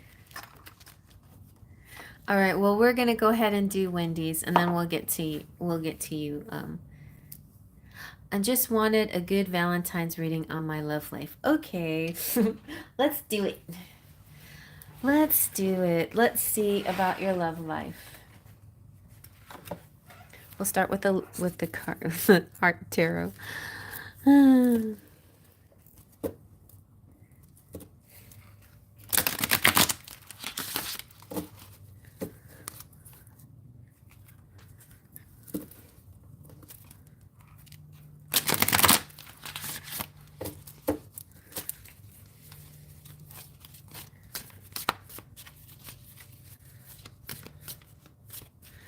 Maybe I'll do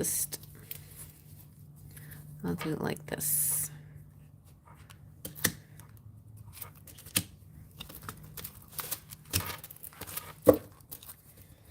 Take from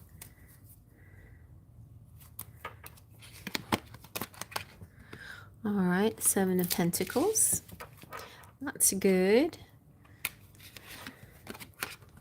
We got the 4 of Cups.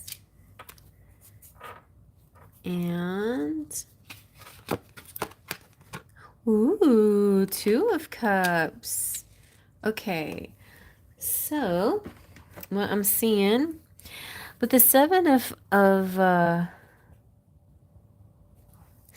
Pentacles, it feels like, you're just taking, there could be some kind of divine timing thing, taking stock of stuff, just kind of like looking at what you've already been through, what your life looks like at the moment. But also I feel like there is a wave of success coming towards you in your love life. So it could be also a gift coming to you, and success in projects with the family, and a happy couple energy, and physical attraction, and psychic attraction, and spiritual well-being. But there's also this 4 of Cups energy, which makes I'm not sure like where that's coming from exactly. Like You could be having two different thoughts I think there could be two different people maybe, but or maybe you're just not feeling it and this is the answer, like almost like this is what happened before and this is the answer, or something, because the Four of Cups is kind of like generally it's like being bored, but in this particular tarot, the Four of Cups is happiness. So it's like an unexpected happiness is coming to you. Positive relationships with distant friends and relatives, and good news and exciting changes. And so this it does seem like an upsweep in your love life, because the Two of Chalices or Cups is a nice sexual relationship, and also so you're getting that physical, spiritual, and and uh, emotional balance here in your love life. And the Two of Cups is definitely feeling good towards your partner. So it could be somebody that, it could be like your husband, or yeah, just it could be just something that some kind of gratifying situation. So let's see what's happening next in your love life.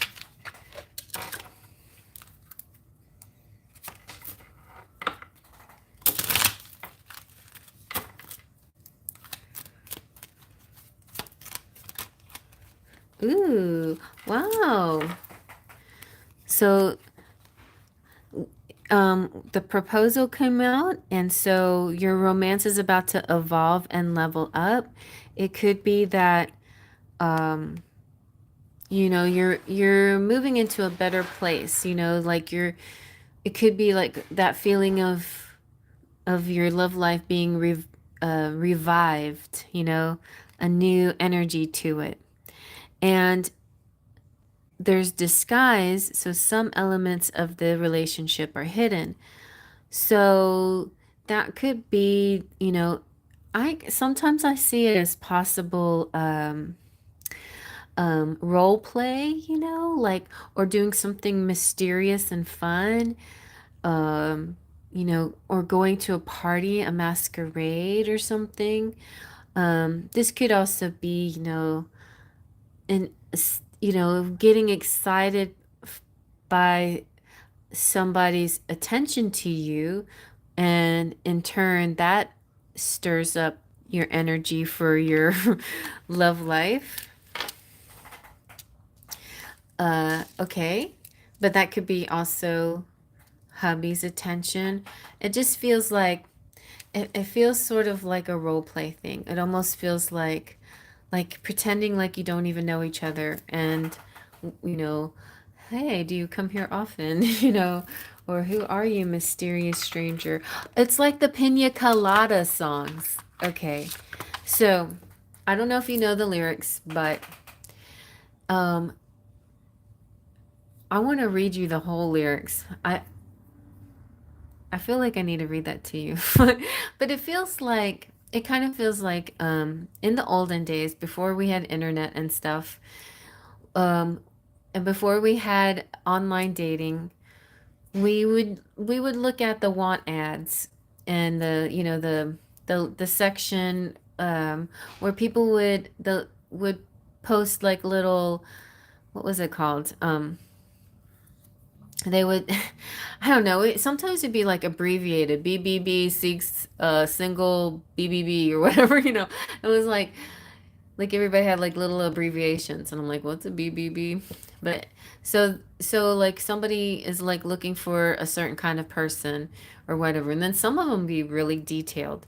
So in this case, in this song, the guy he looks at the paper, and he sees that there's an at somebody seeking a person who likes pina coladas and getting caught in the rain and blah blah blah. You know, she has a list of things interested, and he's like, well, that's interesting, maybe I'll respond to that. But the song starts, you know, I've been with my lady and we're getting kind of tired. I've been with my lady so long and it's getting kind of tired. I'm like, wow, that's really nice. But and it's like the same old song, you know, same old thing. And so he responds to this, to that, you know, uh, ad or whatever, and then they meet up, and it turns out, long story short, it turns out it's his wife. And so they're both like, oops. She put the ad in the paper and he responded, and neither of them should have done that. But at the same time, it kind of opened up a communication. You know, it's like, oh, well, maybe we should figure out ways to spice up our love life. You know, we spice up our love life by figuring out things about each other that we don't know, that we didn't know. You know, like I didn't know you like pina coladas and getting caught in the rain. You know, so it opened up a conversation. So I feel kind of something like that here. It's like in order to um go get to a new level or a new understanding, it's like you know, a role play pretend, you know, put out a in the want ads, you know, or whatever kind of thing, you know. Maybe you could do something like that, you know. If you were, you know, seeking somebody, what would you write in the paper for a kind of person? And then, you know, and then you do it and you see how they match up or whatever. I don't know, like a playful thing, again, with the playful stuff, but it feels kind of something like that to me. Let's see what the Lover's Oracle says.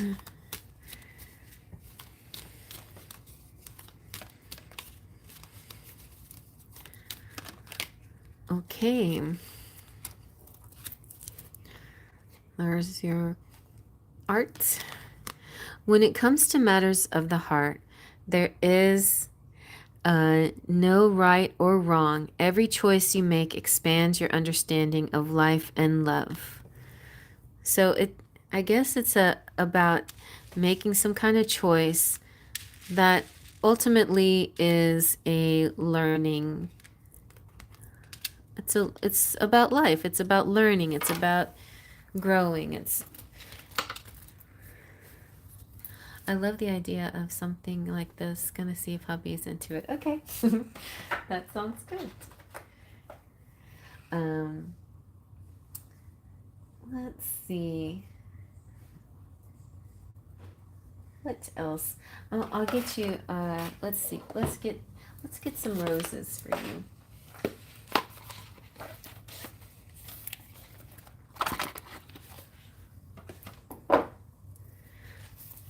If you don't know all the words, all the lyrics to that song, I recommend it. It's called, well, if you search it by the Pina Colada song, it'll go to it. But it's called, oh, now I can't remember the actual name of it.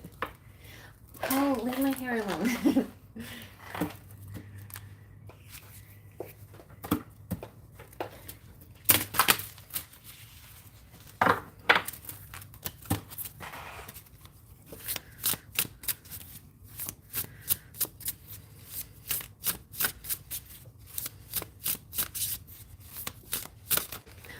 It's you. The Innovator, number 42, the Answer, and the Democrat. All right, well, maybe we'll read both, but we're definitely going to look at the Innovator. No, Poe, no. Poe wants to play with my hair. So that makes a lot of sense to me, like being inventive, being creative, thinking outside the box.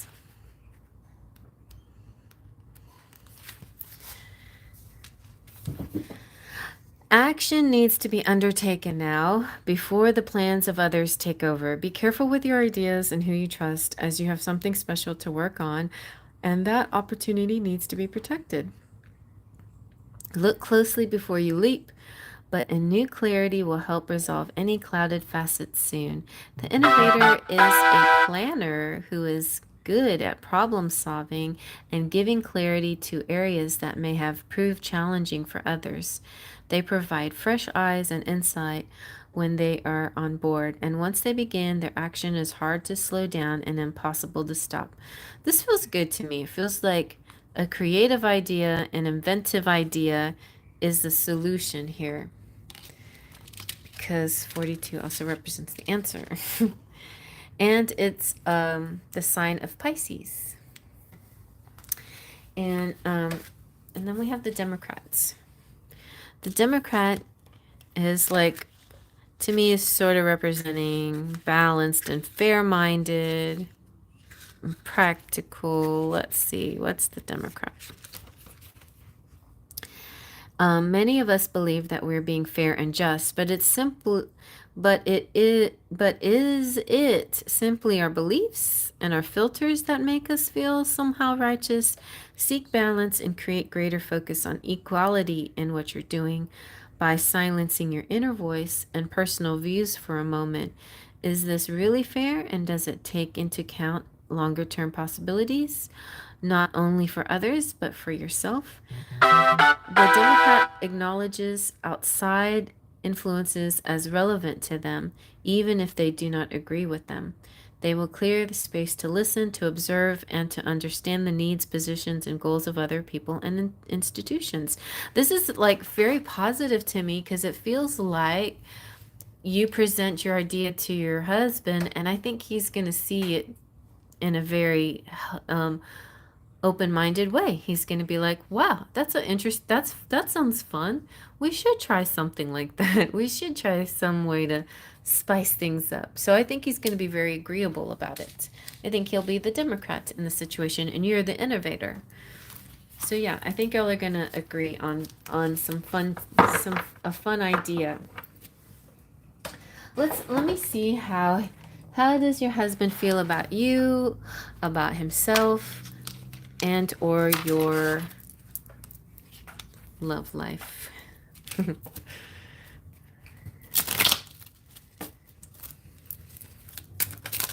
Ooh, that's good. Oh, that's so nice.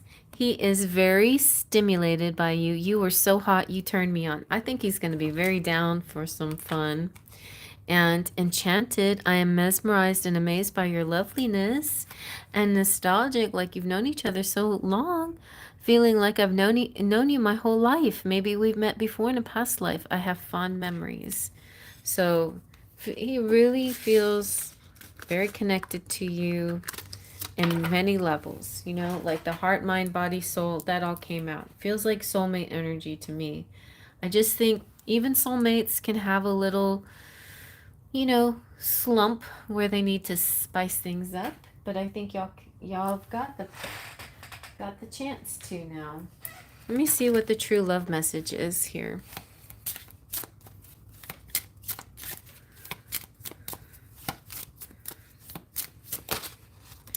Ooh, always with me.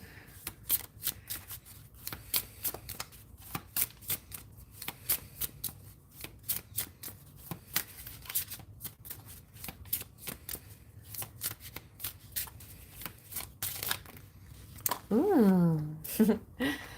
He dreams of you too, and his heart still flutters for you, and he's never gonna let you go. And he's saying, have patience with him when there's, you know, when maybe he falls down, you know, like some of your expectations. He's just asking for patience whenever you feel impatient with them. He's like, okay, I get it, but please be patient with me. But other than that, I mean, you guys seem so sweet. He's there for you. I think you got a chance to spice things up. I think it's fun if just pretend like you're strangers, and that will make things exciting.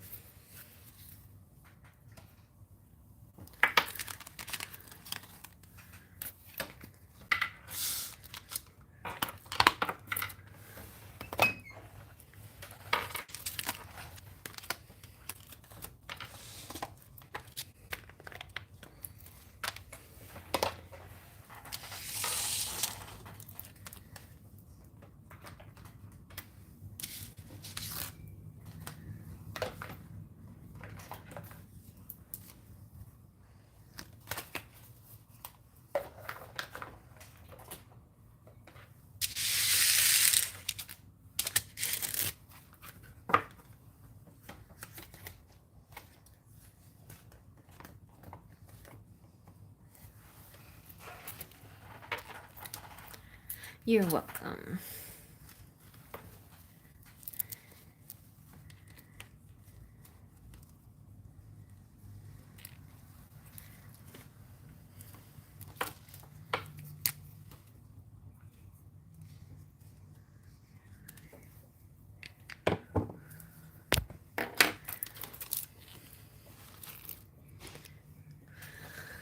All right. Okay. So FA, are you there?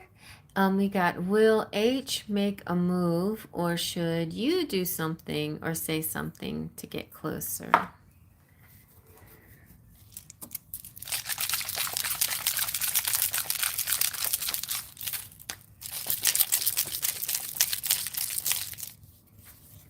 Will H make a move?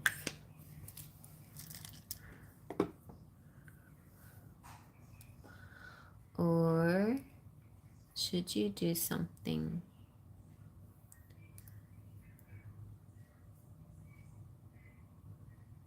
Let's see. Hi, FA.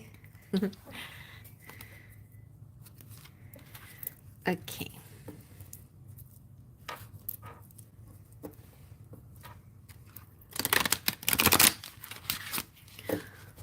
Actually, let me do a little check-in. What's next in your love life? Quick.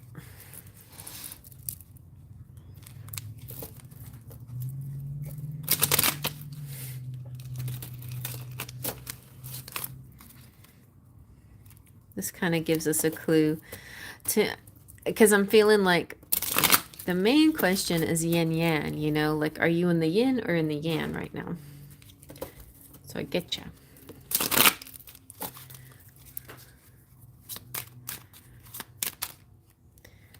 Signs.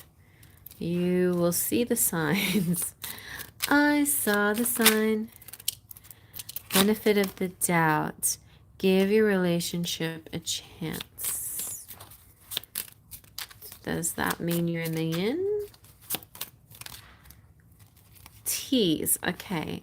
Flirt with him, but don't make any particular move, but like light-hearted banter, tease and toy. And then we have proposal. So your romance is about to level up and you don't have to do anything but flirt with him. I'm so tired, like you don't even know. It's like desolation, pining kind of energy I'm in right now. It seems like it's taking so long for me to manifest a relationship. Oh, well, don't go like there. I get you. Like I know how exhausting it can be, especially like if you're in a twin flame situationship. But the best way to go about this is not put all the energy on finding a person or not finding a person, or getting love or receiving love or reciprocated love. Is the best way to go about it is let go of people giving you your love and focus on you giving yourself love. And that kind of like that shift in energy helps attract the person to you faster than if you were pining for that person. If you're pining for that person, it's almost like you're pushing them away. I know that sounds weird, but it's true. Pining in itself is an energy of somebody's over there and I can't get them. So there's two things you can do. One is like act as if he's in your life, like always like be thinking about him, talking to him in your head, writing messages to him. Feel like you're on the, like if you're not on the phone with him, like feel like you are, like that. And then that keeps you connected. Or don't think about him at all and just do things for yourself, like, and then you'll be surprised how he may chase you. That's the problem. Like, I feel like you may be in a runner chaser situation, maybe, and the runner chaser is gets confusing because when they're not chasing after you, then you want to chase them, but then that just keeps making them run, and so So you don't know in those moments you're like, well, if I stop running, is he going to chase me? And a lot of times they don't right away, but with time they might. But you have to give it time, the proper amount of time. Well, let's see what the tarot has to say. I understand this. I've got to work on myself. I know it's just some childhood trauma coming through, I guess, but it's kind of hard though for me at least.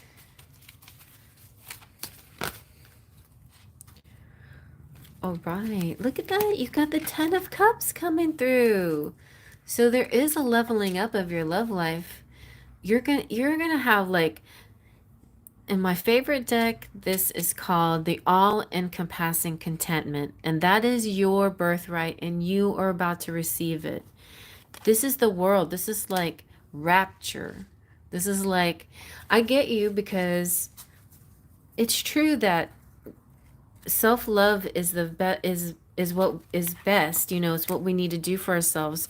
But when you're exchanging love with another being, there's something there. There's something that just can't, there's nothing that replaces that, there's something that's quite amazing about union and reciprocated love. It's giddy, it's intoxicating, it's exciting, and more than that, there's a profound energy to it. It feels uplifting and it feels wonderful. And that's what you're going to feel. You're going to feel that. It's going to be amazing. It's coming very soon.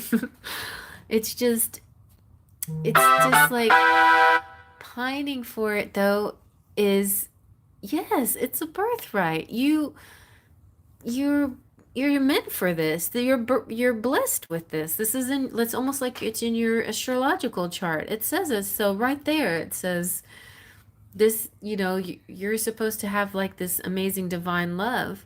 And I think you do. I think you'll have a twin flame, and it's a challenging journey for sure, but you're not doing anything wrong. It's just, I get it. It can get tiring after a while.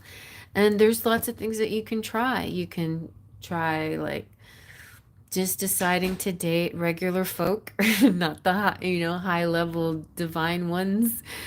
Ask spirit for just a soulmate, a good, kind-hearted soulmate to come into your life, or or decide to date yourself for a while or whatever. But I mean, also, I know there's a lot of people out there, once they have their mind set on somebody, they can't think about anybody else. And I get that too. I totally do. So, but I'm saying you're gonna get what you want. So never fear. Don't fret. I know. Same. I know.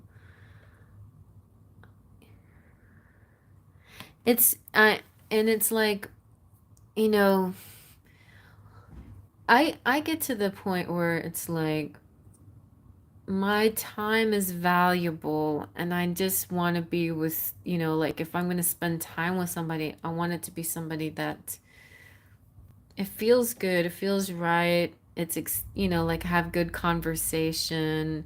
It's interesting, it's enjoyable. I don't know, like otherwise, I'd rather be home, like doing things that I like to do, my projects. But I'm like, love my projects. And I just want to be at home to do my projects and hang out with my sparkles of light. So it's like, you got to be able to be more exciting than my projects for me to stop doing my projects. But there is people out there that's more exciting than my projects.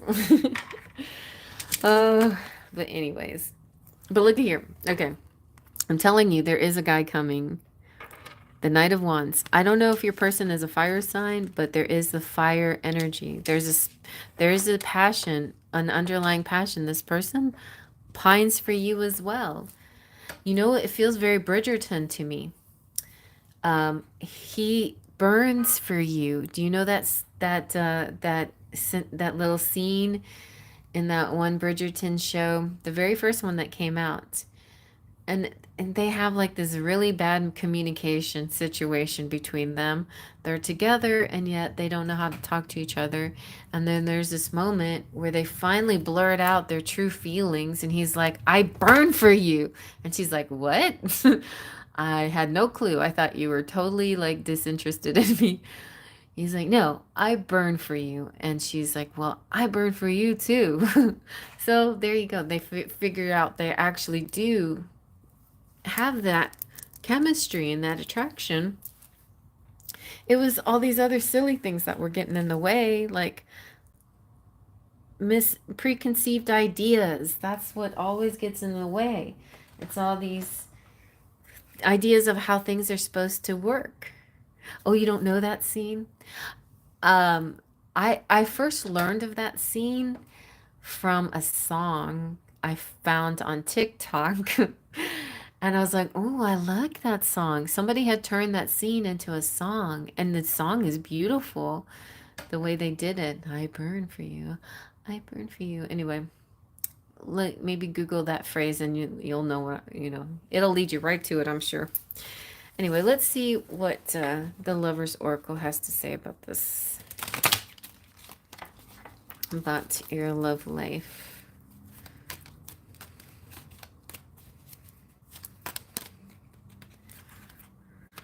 Healing.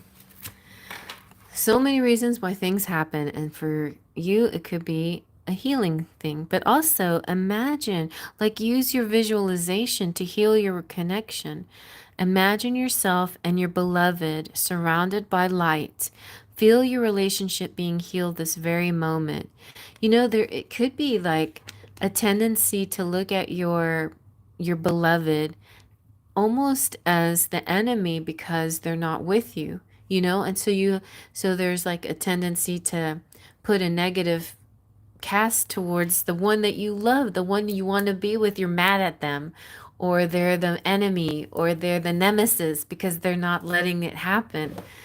And instead, make them the hero. See them as the knight in shining armor coming towards you. Visualize that.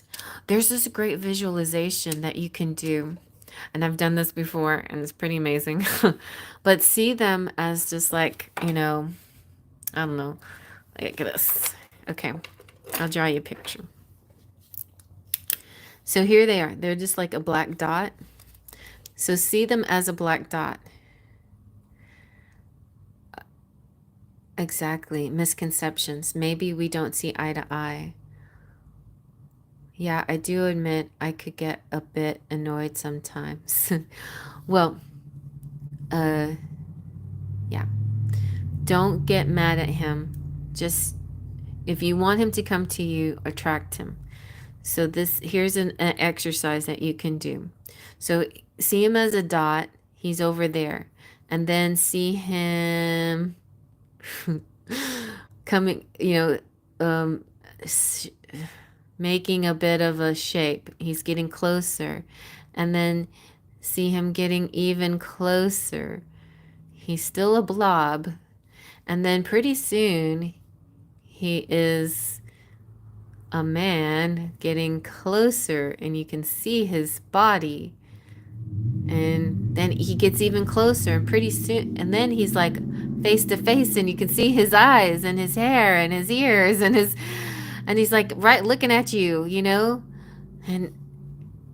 and so it's a really fun visualization technique.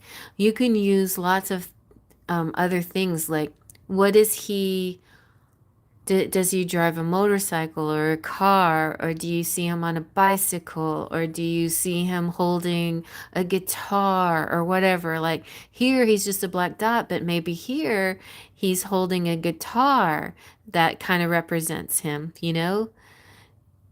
and whatever. You know what I'm saying? Like things that are identifiable with him. And then you see him completely here and singing you a song, whatever, and that's a really cool visualization technique. Okay, but your ultimate question is, should he Should you make a move or should you wait for him to make a move? So let's ask that question again and see if we can get more specific. I have a deck. Nope. I really want... I'm going to ask the Kipper, I mean the Lenormand, I guess.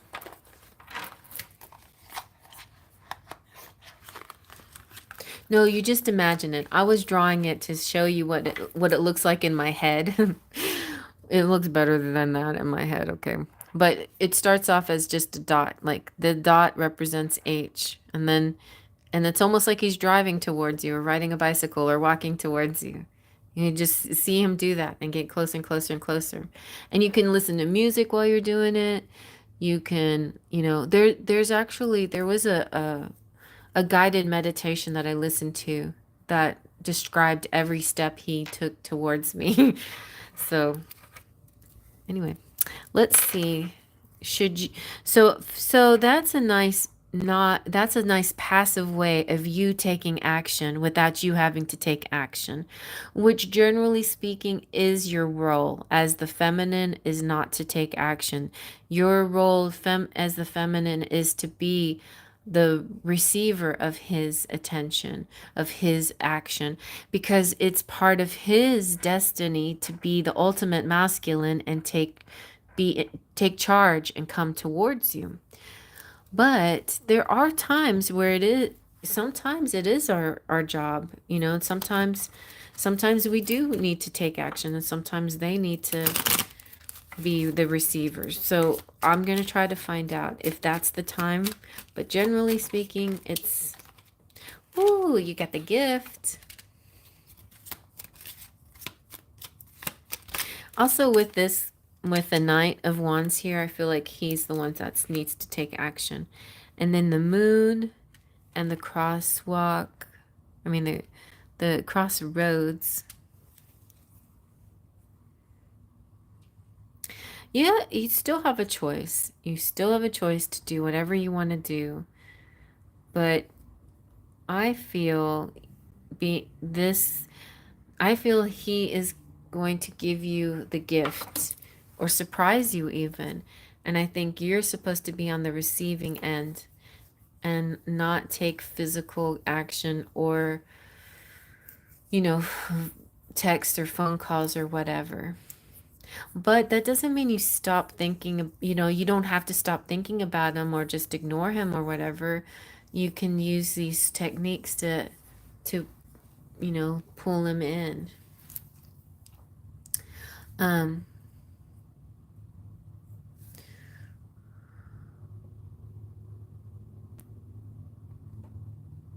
Oh, hi, TG.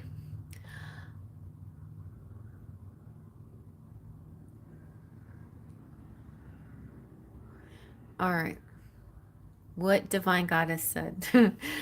So anybody that comes on now, I'm closed for tonight, but if you have a question, you can either post it once the video uploads, you can post it in the comment section. If it's a big, heavy question, why don't you just email me and we'll see what we can do, or you can wait until Tuesday and then we can try to answer the question then. All right, and FA says, yes, I get you. I'm just kind of afraid he could be shy, nervous, or because it seems like it isn't moving. By making a move, I meant like saying something that suggests attraction or something. Well, I don't feel like you should make a move, but you should show that you're interested some way, somehow. A flirt, something like that, a signal, a sign, a flirtatious sign, yes, but not anything really overtly, because he needs to do the actual physical movement. But I see what you're saying, because that happens a lot too. Like men are sometimes clueless and they don't even, they don't always know if the girl's interested. And that's where sometimes they let friends help them out. It's like, hey, can you figure out if she likes me or whatever? And then through the grapevine, then finally, and then they make a move, you know. But you can also help out that circumstance a little bit by just being, you know, smiling and being friendly and things like that. I don't know how much like face to face you get, but maybe in social media somehow can say something flirty that he might pick up on. I mean, even doing that though might not even make he may not get it that it's him. So you gotta figure a way to help him understand it's him that you're interested in. But yeah, something kind of subtle maybe would be good. Yeah.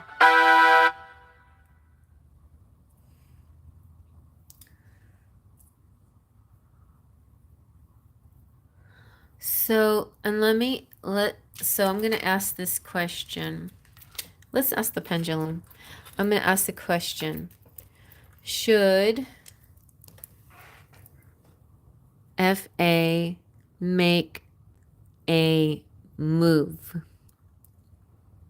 toward H? It's saying no. Do not make a move. Will H make a move to FA?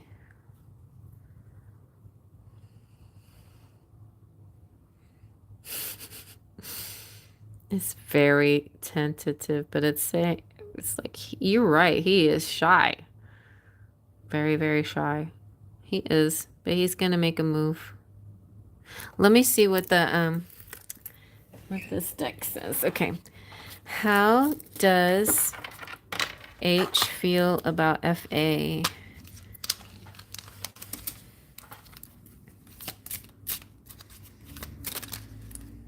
He's impressed by you. Your style and confidence is very appealing. I admire you. The divine timing, that's going to work. You are going to come together in divine timing. He feels that everything will work out, will fall into place in just the right time. He doesn't want... Ultimately, you should not rush anything or try to take control of anything. It's about divine time.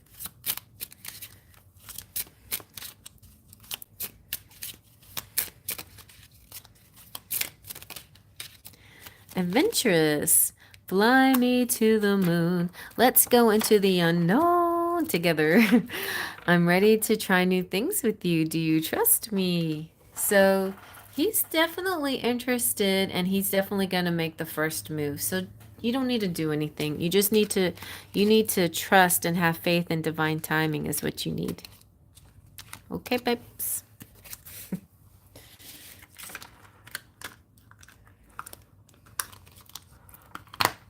That could be your lesson. That's why sometimes these things happen this way. You're trying to teach yourself something. We always think it's spirit trying to teach us, but it's actually our like higher selves that are trying to teach us. Or our future selves. Or both.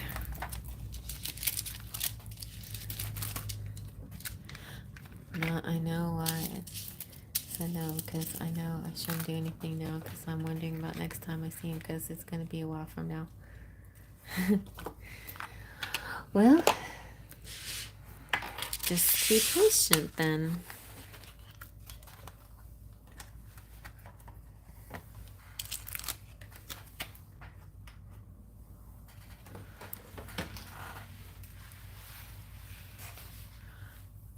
And normally the last sense of professional setting.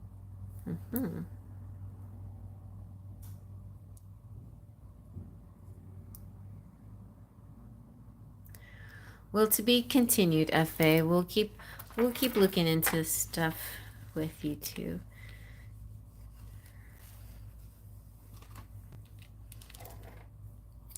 You're welcome. All right, I'm gonna stretch a little bit, Divine Goddess. Thank you.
All right, Divine Goddess. Okay.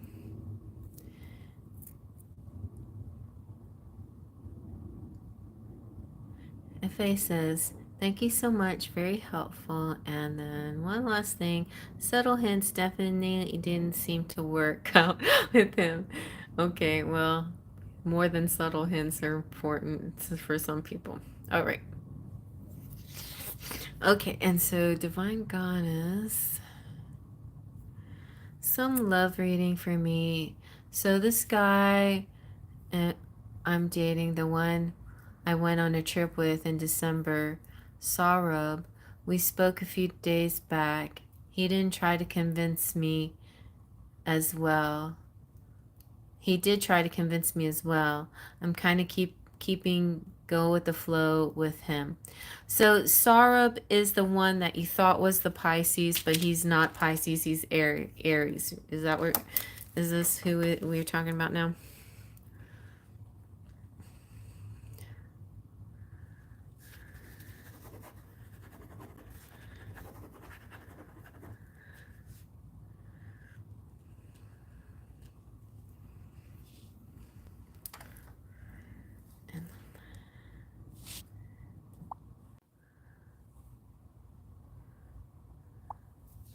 Right. He is Aries, not Pisces, and I realized since his birthday is 22nd of March. Okay. Let's double check on that. I was checking to see if he was cusp, and Aries actually starts on the 21st. So he is at least a day into Aries. So yeah, he's Aries. Okay. Okay. Now let's go back.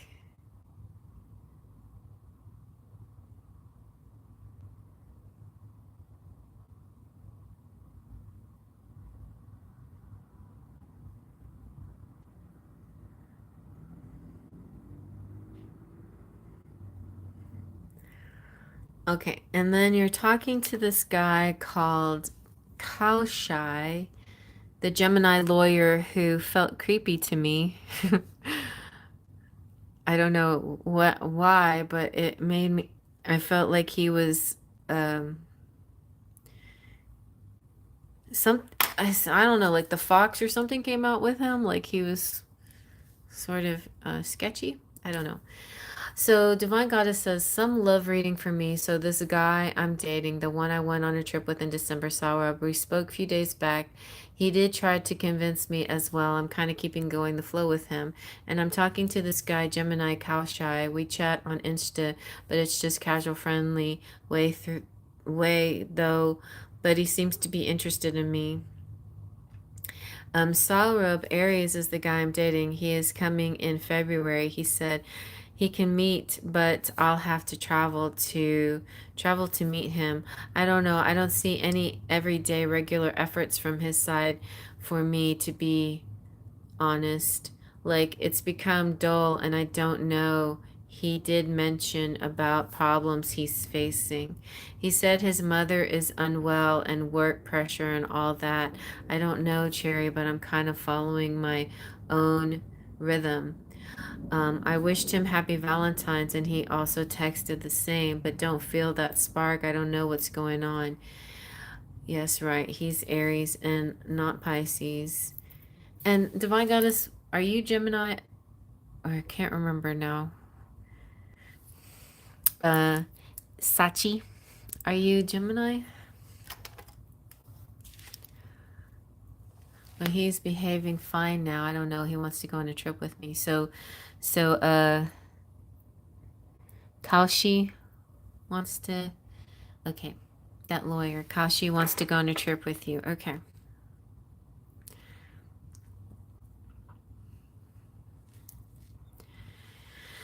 All right. So he's behaving fine. Okay. Well, let's see then. Let's see. I've done this before for other people. Like for example, Giggles. Giggles often has two guys she's interested in, sometimes three or four. And sometimes I'll have to like do like different readings for each of them. And I get you. Like long distance is not fun unless you can figure out a way to make it fun, but it seems like nobody has the time to try to put effort behind long distance and so they give up or whatever.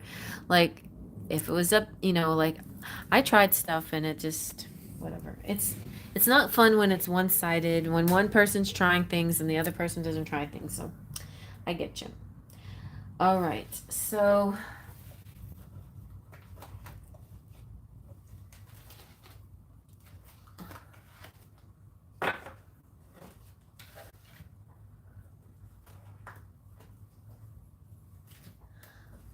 let's see.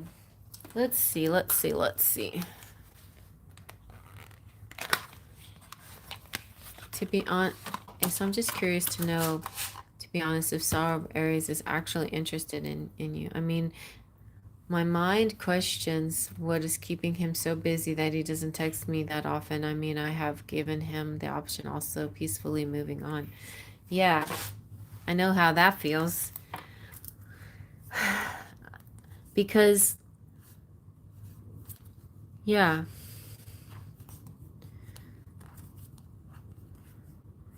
Okay. We're gonna call him Kaushi, your Gemini lawyer. And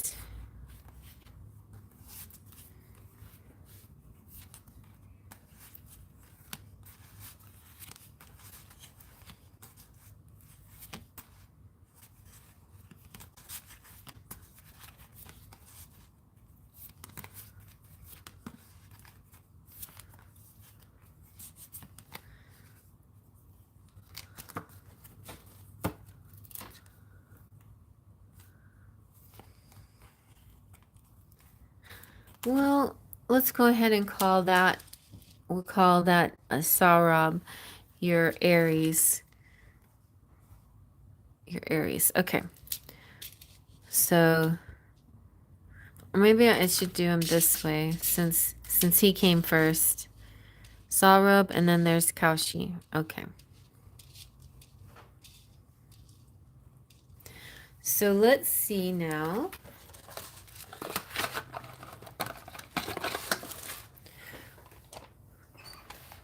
What does Spirit think is next for you and Sarab?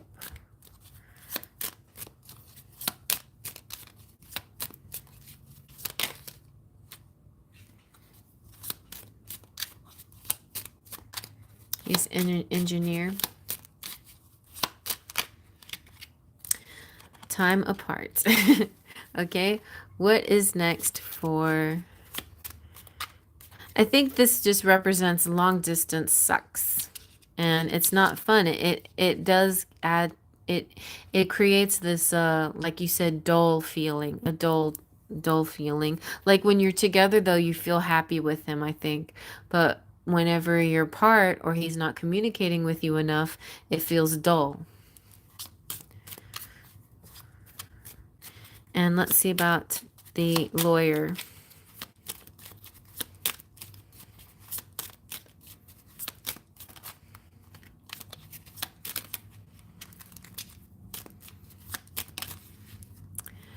Okay, forgiveness and magnetism. So you're seeing the lawyer as a platonic energy, but I think the lawyer could have potential for more than that.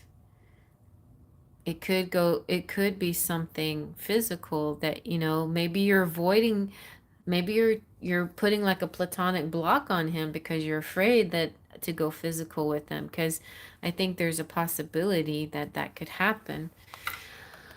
But let's see, how does Sarah feel about you? Like, does he want long term with you? Does he really see you as his wifey? I mean, almost everything that we've done so far, he sees you as his travel companion, that's for sure. He loves to adventure with you. Okay? And let's see how the lawyer feels about you. Oh, he just thinks you're his twin flame. That's all. Okay, there's like something spiritual, some kind of connection that he thinks he sees. Maybe because y'all are both Geminis and y'all are twin-like. You're twinny. You have this similar thoughts about things. All right, let's ask again about Sarab. How does he feel about you? Or we're like, does he ever want to live with you or be with you? He's confused. Feeling a little uncertain about what to do next. Give me a sign. I think he's expecting you to tell him too much. And he, like, you want him to take some initiative, be the man and make some decisions and be strong and stuff. But he's kind of like waiting for you to tell him what to do, sort of. Let me keep asking.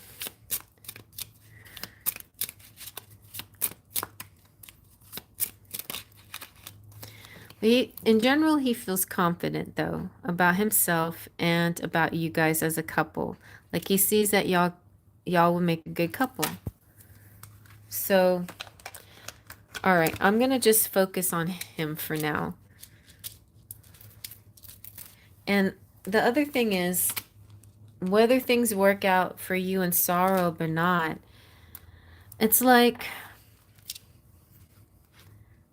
I don't understand what the point of Kashi being here as a choice. Like, if you're just having, like, you know what I mean? I don't understand exactly.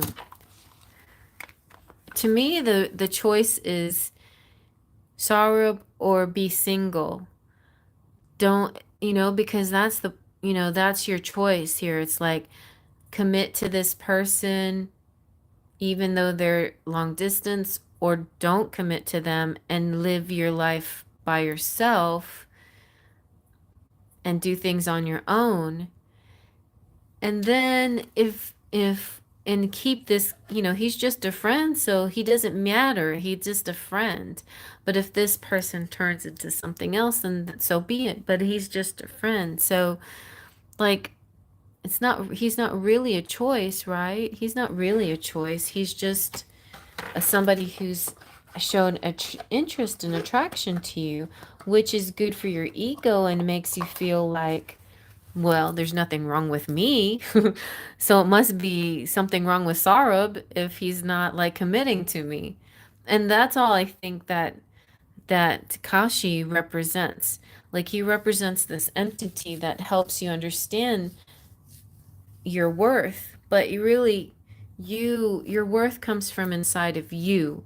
You are your worth, not anybody, not what anybody says or does or feels around you. Your worth is separate from what how these guys treat you or be. See, this was right at the bottom. You are worthy. Your worth doesn't depend on the other person, either one of these guys. Your worth doesn't depend on them. Okay? So let's just continue to see, because you really want to see if where this is headed with him. Are y'all going to get married? Are things gonna change? Are you going to, are things gonna get better? Is he gonna give you more attention or some, the things that you need? Are you gonna feel more excited about him? Is this trip that y'all have planned gonna go smoothly or whatever? You don't want to be fooled. Yes, that's good. Let's see. Is Sarab fooling you? Is he just teasing you or playing with you, or is he serious?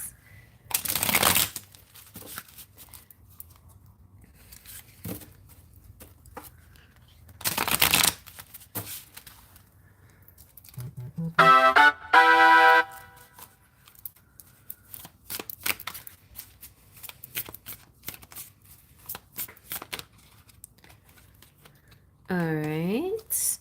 We have the Five of Pentacles. So it's you feeling kind of left out in the cold. Or he might be feeling that way. Or both of you are afraid of being left out in the cold. I think you both have similar fears. But I don't think that that's his intention. And then the 10, because to be honest, he does have a lot of work here. Like he does have family and he does have work. It's not an excuse not to be with you. It doesn't feel like that. It feels like it seriously is the situation at hand right now. Okay, let me keep looking.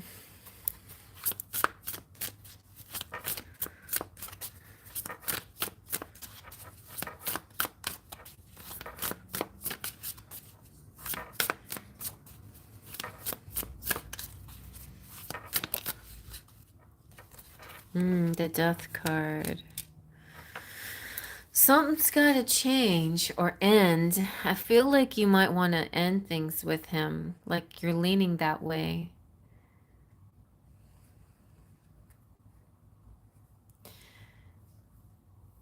Unless somebody passes away in his family.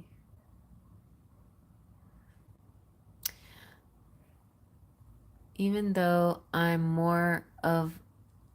happy with my own company, but yeah, he told me he's working a lot. His father. So if his dad passes away, his dad already passed away a few months back. And that could be like the reason why he puts such a high value of spending time with family, or his, like, their obligations. It's an obligation.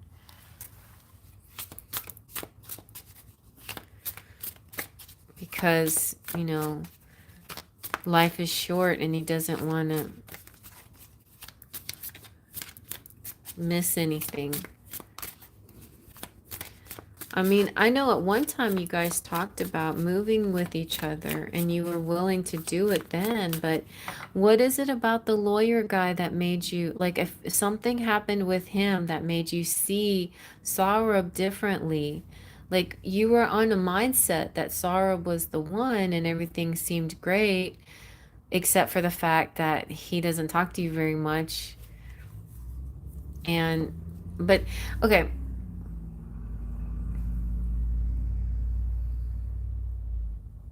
He's not spending time physically with family. He's working from a different country.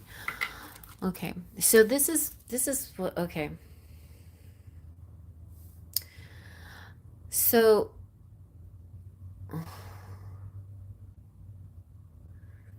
wait, you didn't have intimate relations when you were with him on that trip, but you enjoyed being with him. And then what was it about the lawyer that made you see Saurabh differently?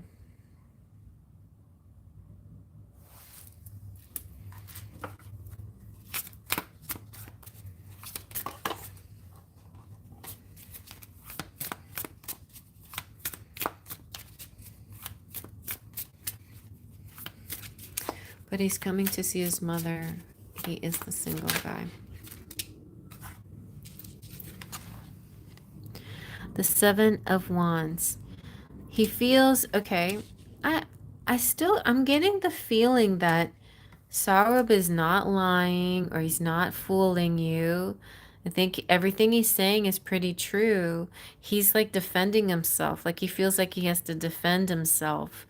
He has to it's almost like he has to prove to you that he's not lying to you, like he's not making stuff up. He seriously has these things that he's dealing with.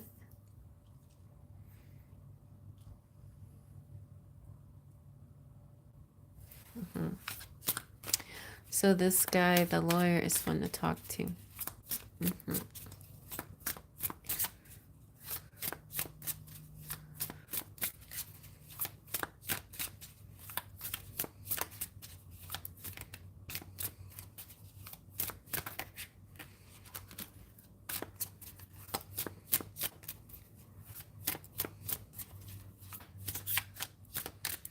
He was defensive. Yes, that happened on the call the day before yesterday. He was defensive, but I kept it very calm, peaceful. Mhm.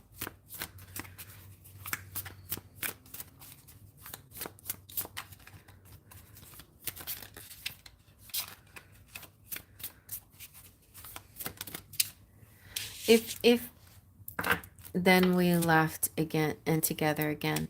So this is what I'm feeling like.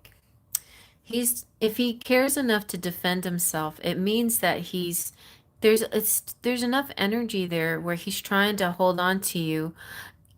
So you have to decide for yourself, is he like dangling a carrot, like just barely giving you enough to hold on?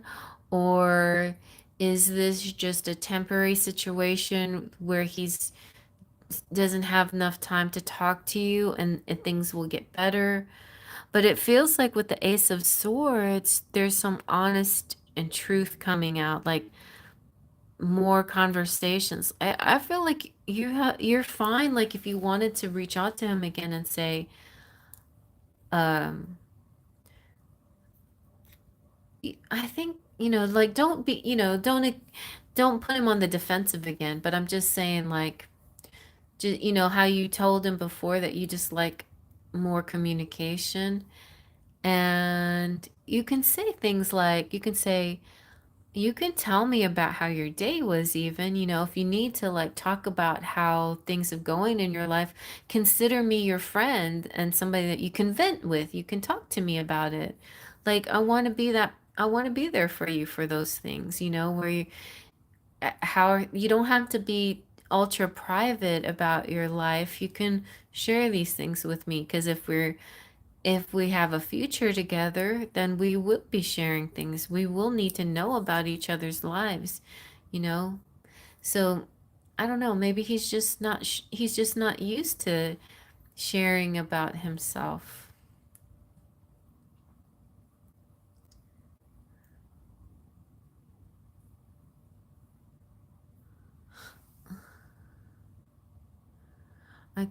I calmed him because I wasn't making any accusations or anything. I didn't even tell him anything.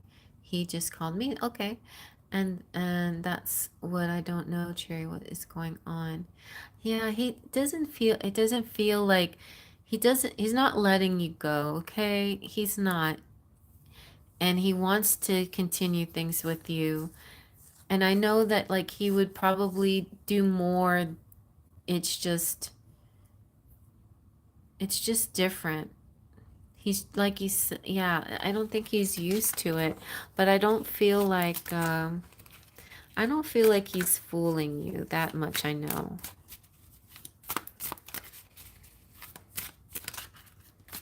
Yeah, you told him that. See, he's gonna take some action. He's gonna be physical and move towards you. I mean, he's serious about you, I think. So, what shall we ask? Let me ask the fairies if they have any guidance in this saga of your life, your love life. He's taking for you for granted. Yeah, it feels like that. I know that feeling. That you'll always be there, whatever.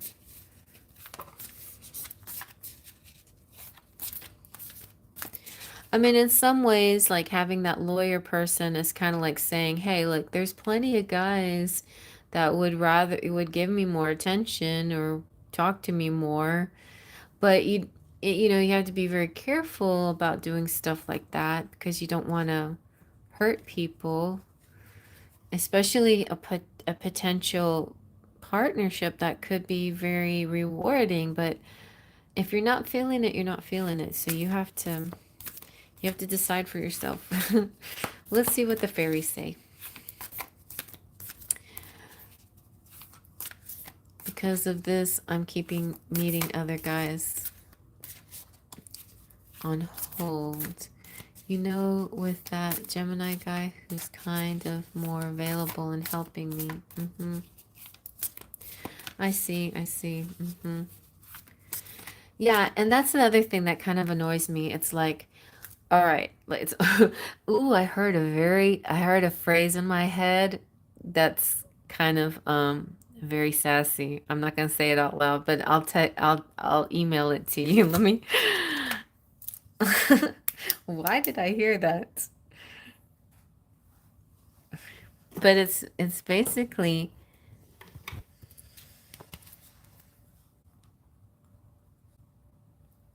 I'm gonna write it down so I don't forget. Okay.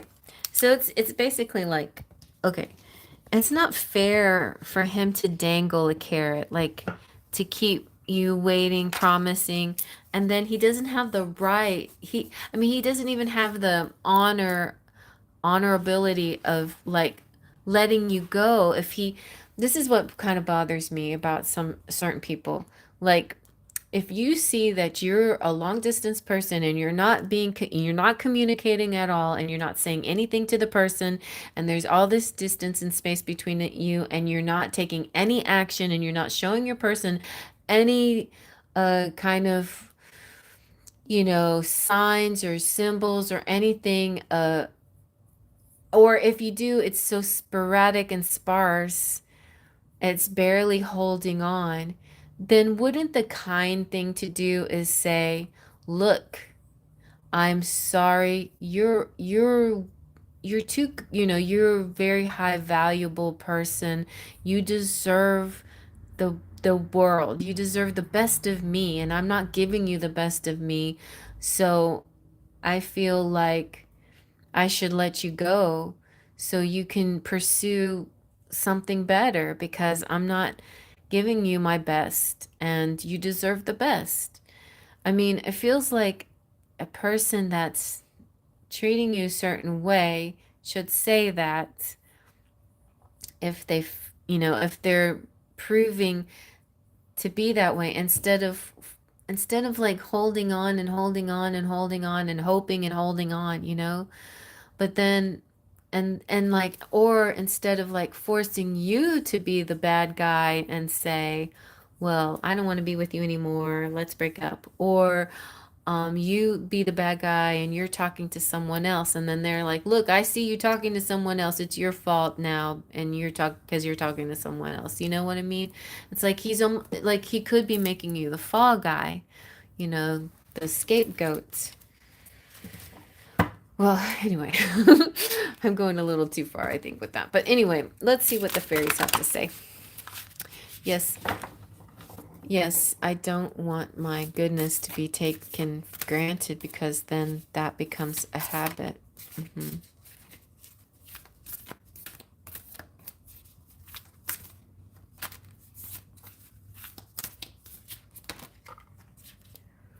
It's almost, yeah, sometimes I feel like guys don't want to be the one at fault. Or some guys, I don't know, this guy doesn't want to be the one. But look at that, you got luck coming at ya.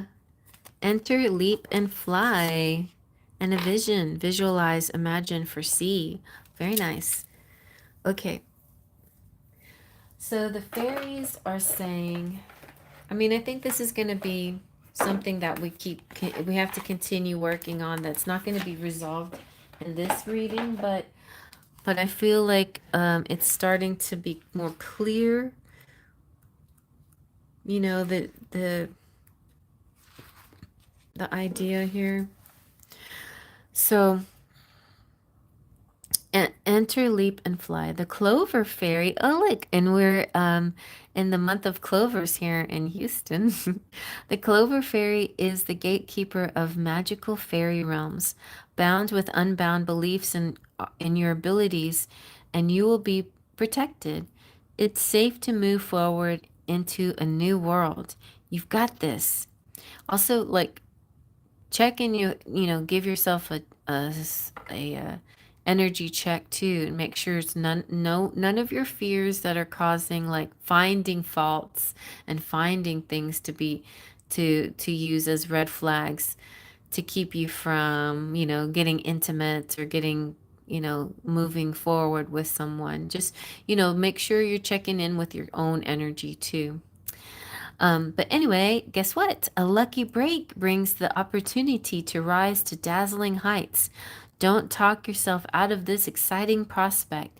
Take the initiative and fly through the portal to discover and embrace enchanting possibilities and vast potential. Focus on the excitement, not the fear. Know that you are heading in the right direction. Back yourself and trust in your inner guidance system. What is the worst thing that can happen? Now focus on the best thing that can happen. Visualize abundance, success, and outrageously marvelous outcome. Fly and weave like Clover Fairy and be flexible and adaptable to this change. Intentional transformation creates an upswing of joy, happiness, and prosperity in your life. Magical blessings are waiting for you. What are you waiting for? Procrastination, a fear of change, may be holding you back. Oh, I think that could be something there. Procrastination and fear of change may be holding you back. Release all negative thoughts, limiting beliefs, and unnecessary worry, and replace them with curiosity, optimism, and confidence. Craft any changes that are needed to unlock all the goodness you desire. Be your own four-leaf clover. Yes, so you're, what you want most in life is to travel. And um and your Aries seem to be a pretty good travel companion. So what's wrong with that then? Just you don't have to you don't have to see him as anything more than that. Like, think about it, Sachi, like, I feel like maybe sometimes we put more expectations on things than we need to. I know that you once talked about marriage with him, but maybe you don't have to do that right now. Maybe right now, just continue to see him as a travel companion and tell him that. Say, okay, well, since things are kind of Not exactly the way I expected our relationship to be, like, not exactly the way I don't see us moving into a marriage situation like I used to, but I still find you a good travel companion. Then maybe we can just consider ourselves travel companions. And that way, that allows you a bit of freedom to pursue anybody that comes along. And you don't have to be, what you call it, committed just to him. You can tell him that I'm not going to, like, I don't see us in a commitment anymore. I see us as in a friendship, in a friendly companion, travel companion kind of way, or something like that. All I'm wanting is to continue to know him better. There you go. So if you need more freedom, like if you're not getting everything that you want from him and you need more freedom in case somebody different comes along that you want to spend time with, then treat everybody as a friend and everybody as like nobody is your boyfriend or nobody is a committed relationship, but everybody are just our friends. But you have to be clear like what your expectations are with him, because when you were first with him it sounded like y'all were engaged, like engaged without a ring. And then when the lawyer came along I was like, what are you doing with the lawyer? You're engaged. Because that's what it sounded like to me. But if you're just like two people who are like hanging out and you're not gonna get, you're not talking about marriage and living with each other and moving to each other's places and stuff like that anymore, then I think that's okay to like see as many people as you want to see, or do, like have as many friends as you want to have. Right, right. Yeah, and he didn't give you a ring, right? All right, so interestingly enough, she was talking about visualizing, and so that's to me that's the next thing. So really be clear what you want. Like picture your life. Like picture your like just picture your next year. Don't go too far in the future yet, okay? What does your life look like between now and February 14th, Valentine's Day of next year, of 2026? In that year, what do you where do you want to see yourself? What do you want to how does it look to you? Like when you're at your happiest and when things are great, what does that look like?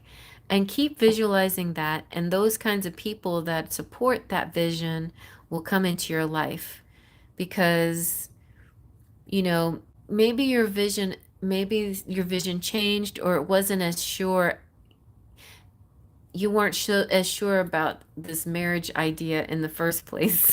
Like because you just now told me that you want to travel and you don't mind being alone, and you've always said that, from the beginning, you don't mind being alone. So so vision, focus on the vision. Visualize, imagine, and foresee. The lilac fairy is the seer of the fairy realm with the intuitive ability of clairvoyance or psychic sight. She has shown up to you to acknowledge that you are a clairvoyant with the ability to foresee the future. Observe the spiritual signs around you and interpret these messages for direction and uplifting guidance.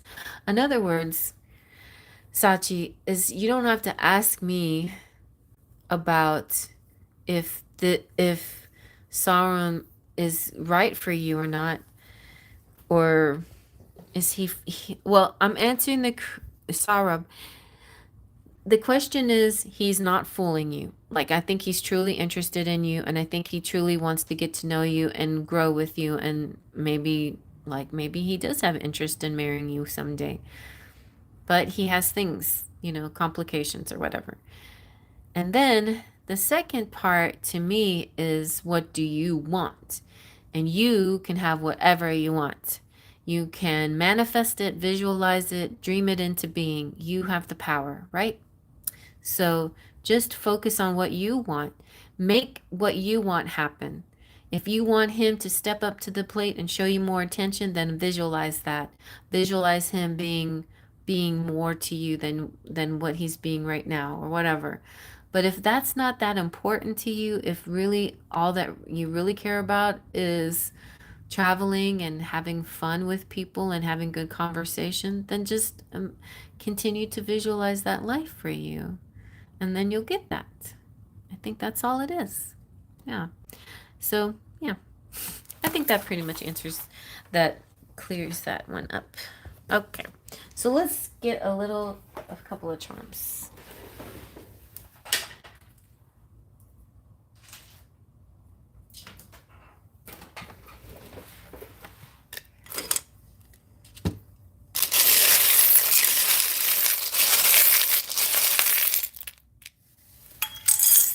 Ooh, you got a big key. Wow, 2 keys. Oh, and you have the key to somebody's heart here. Y'all have the key to each other's heart. There's always hope there. There is. You have the key to anything though. Like the world is your oyster. You can open up anything that you want. It's infinite. The number 8 is here.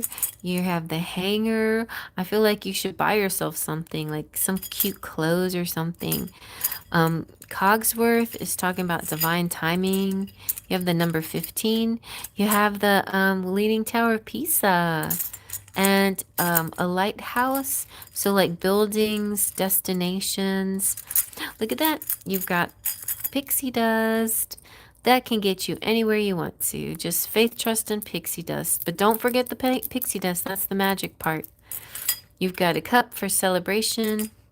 You have number 27.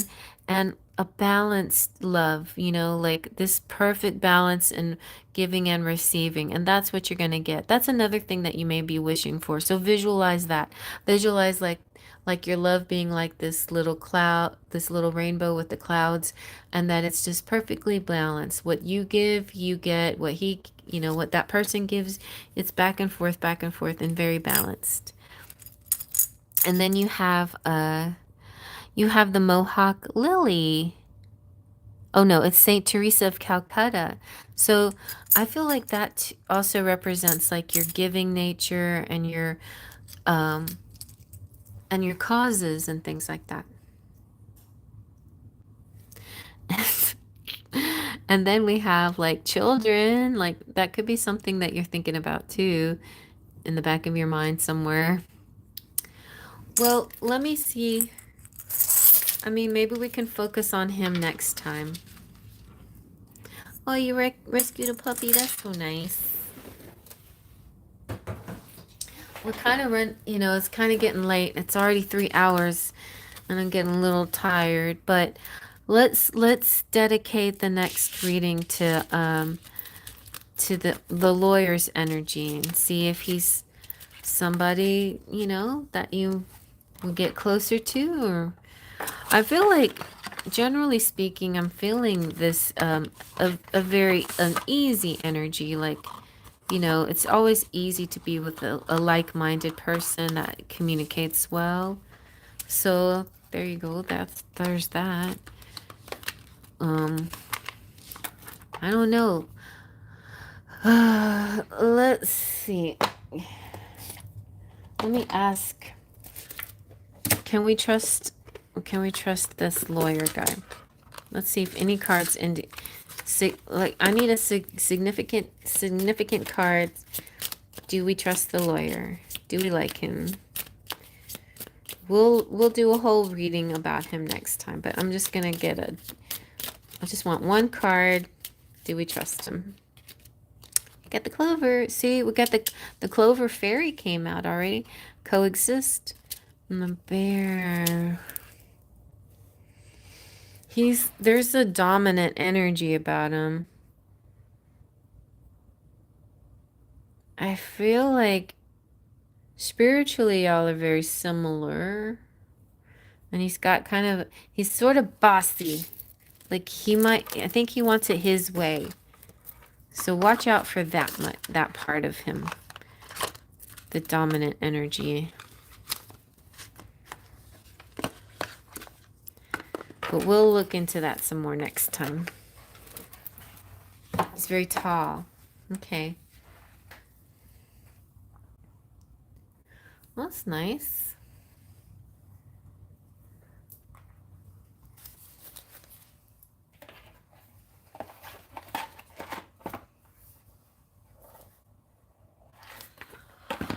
All right, well, I've been cleaning and cleaning and cleaning, and I'm so pooped now.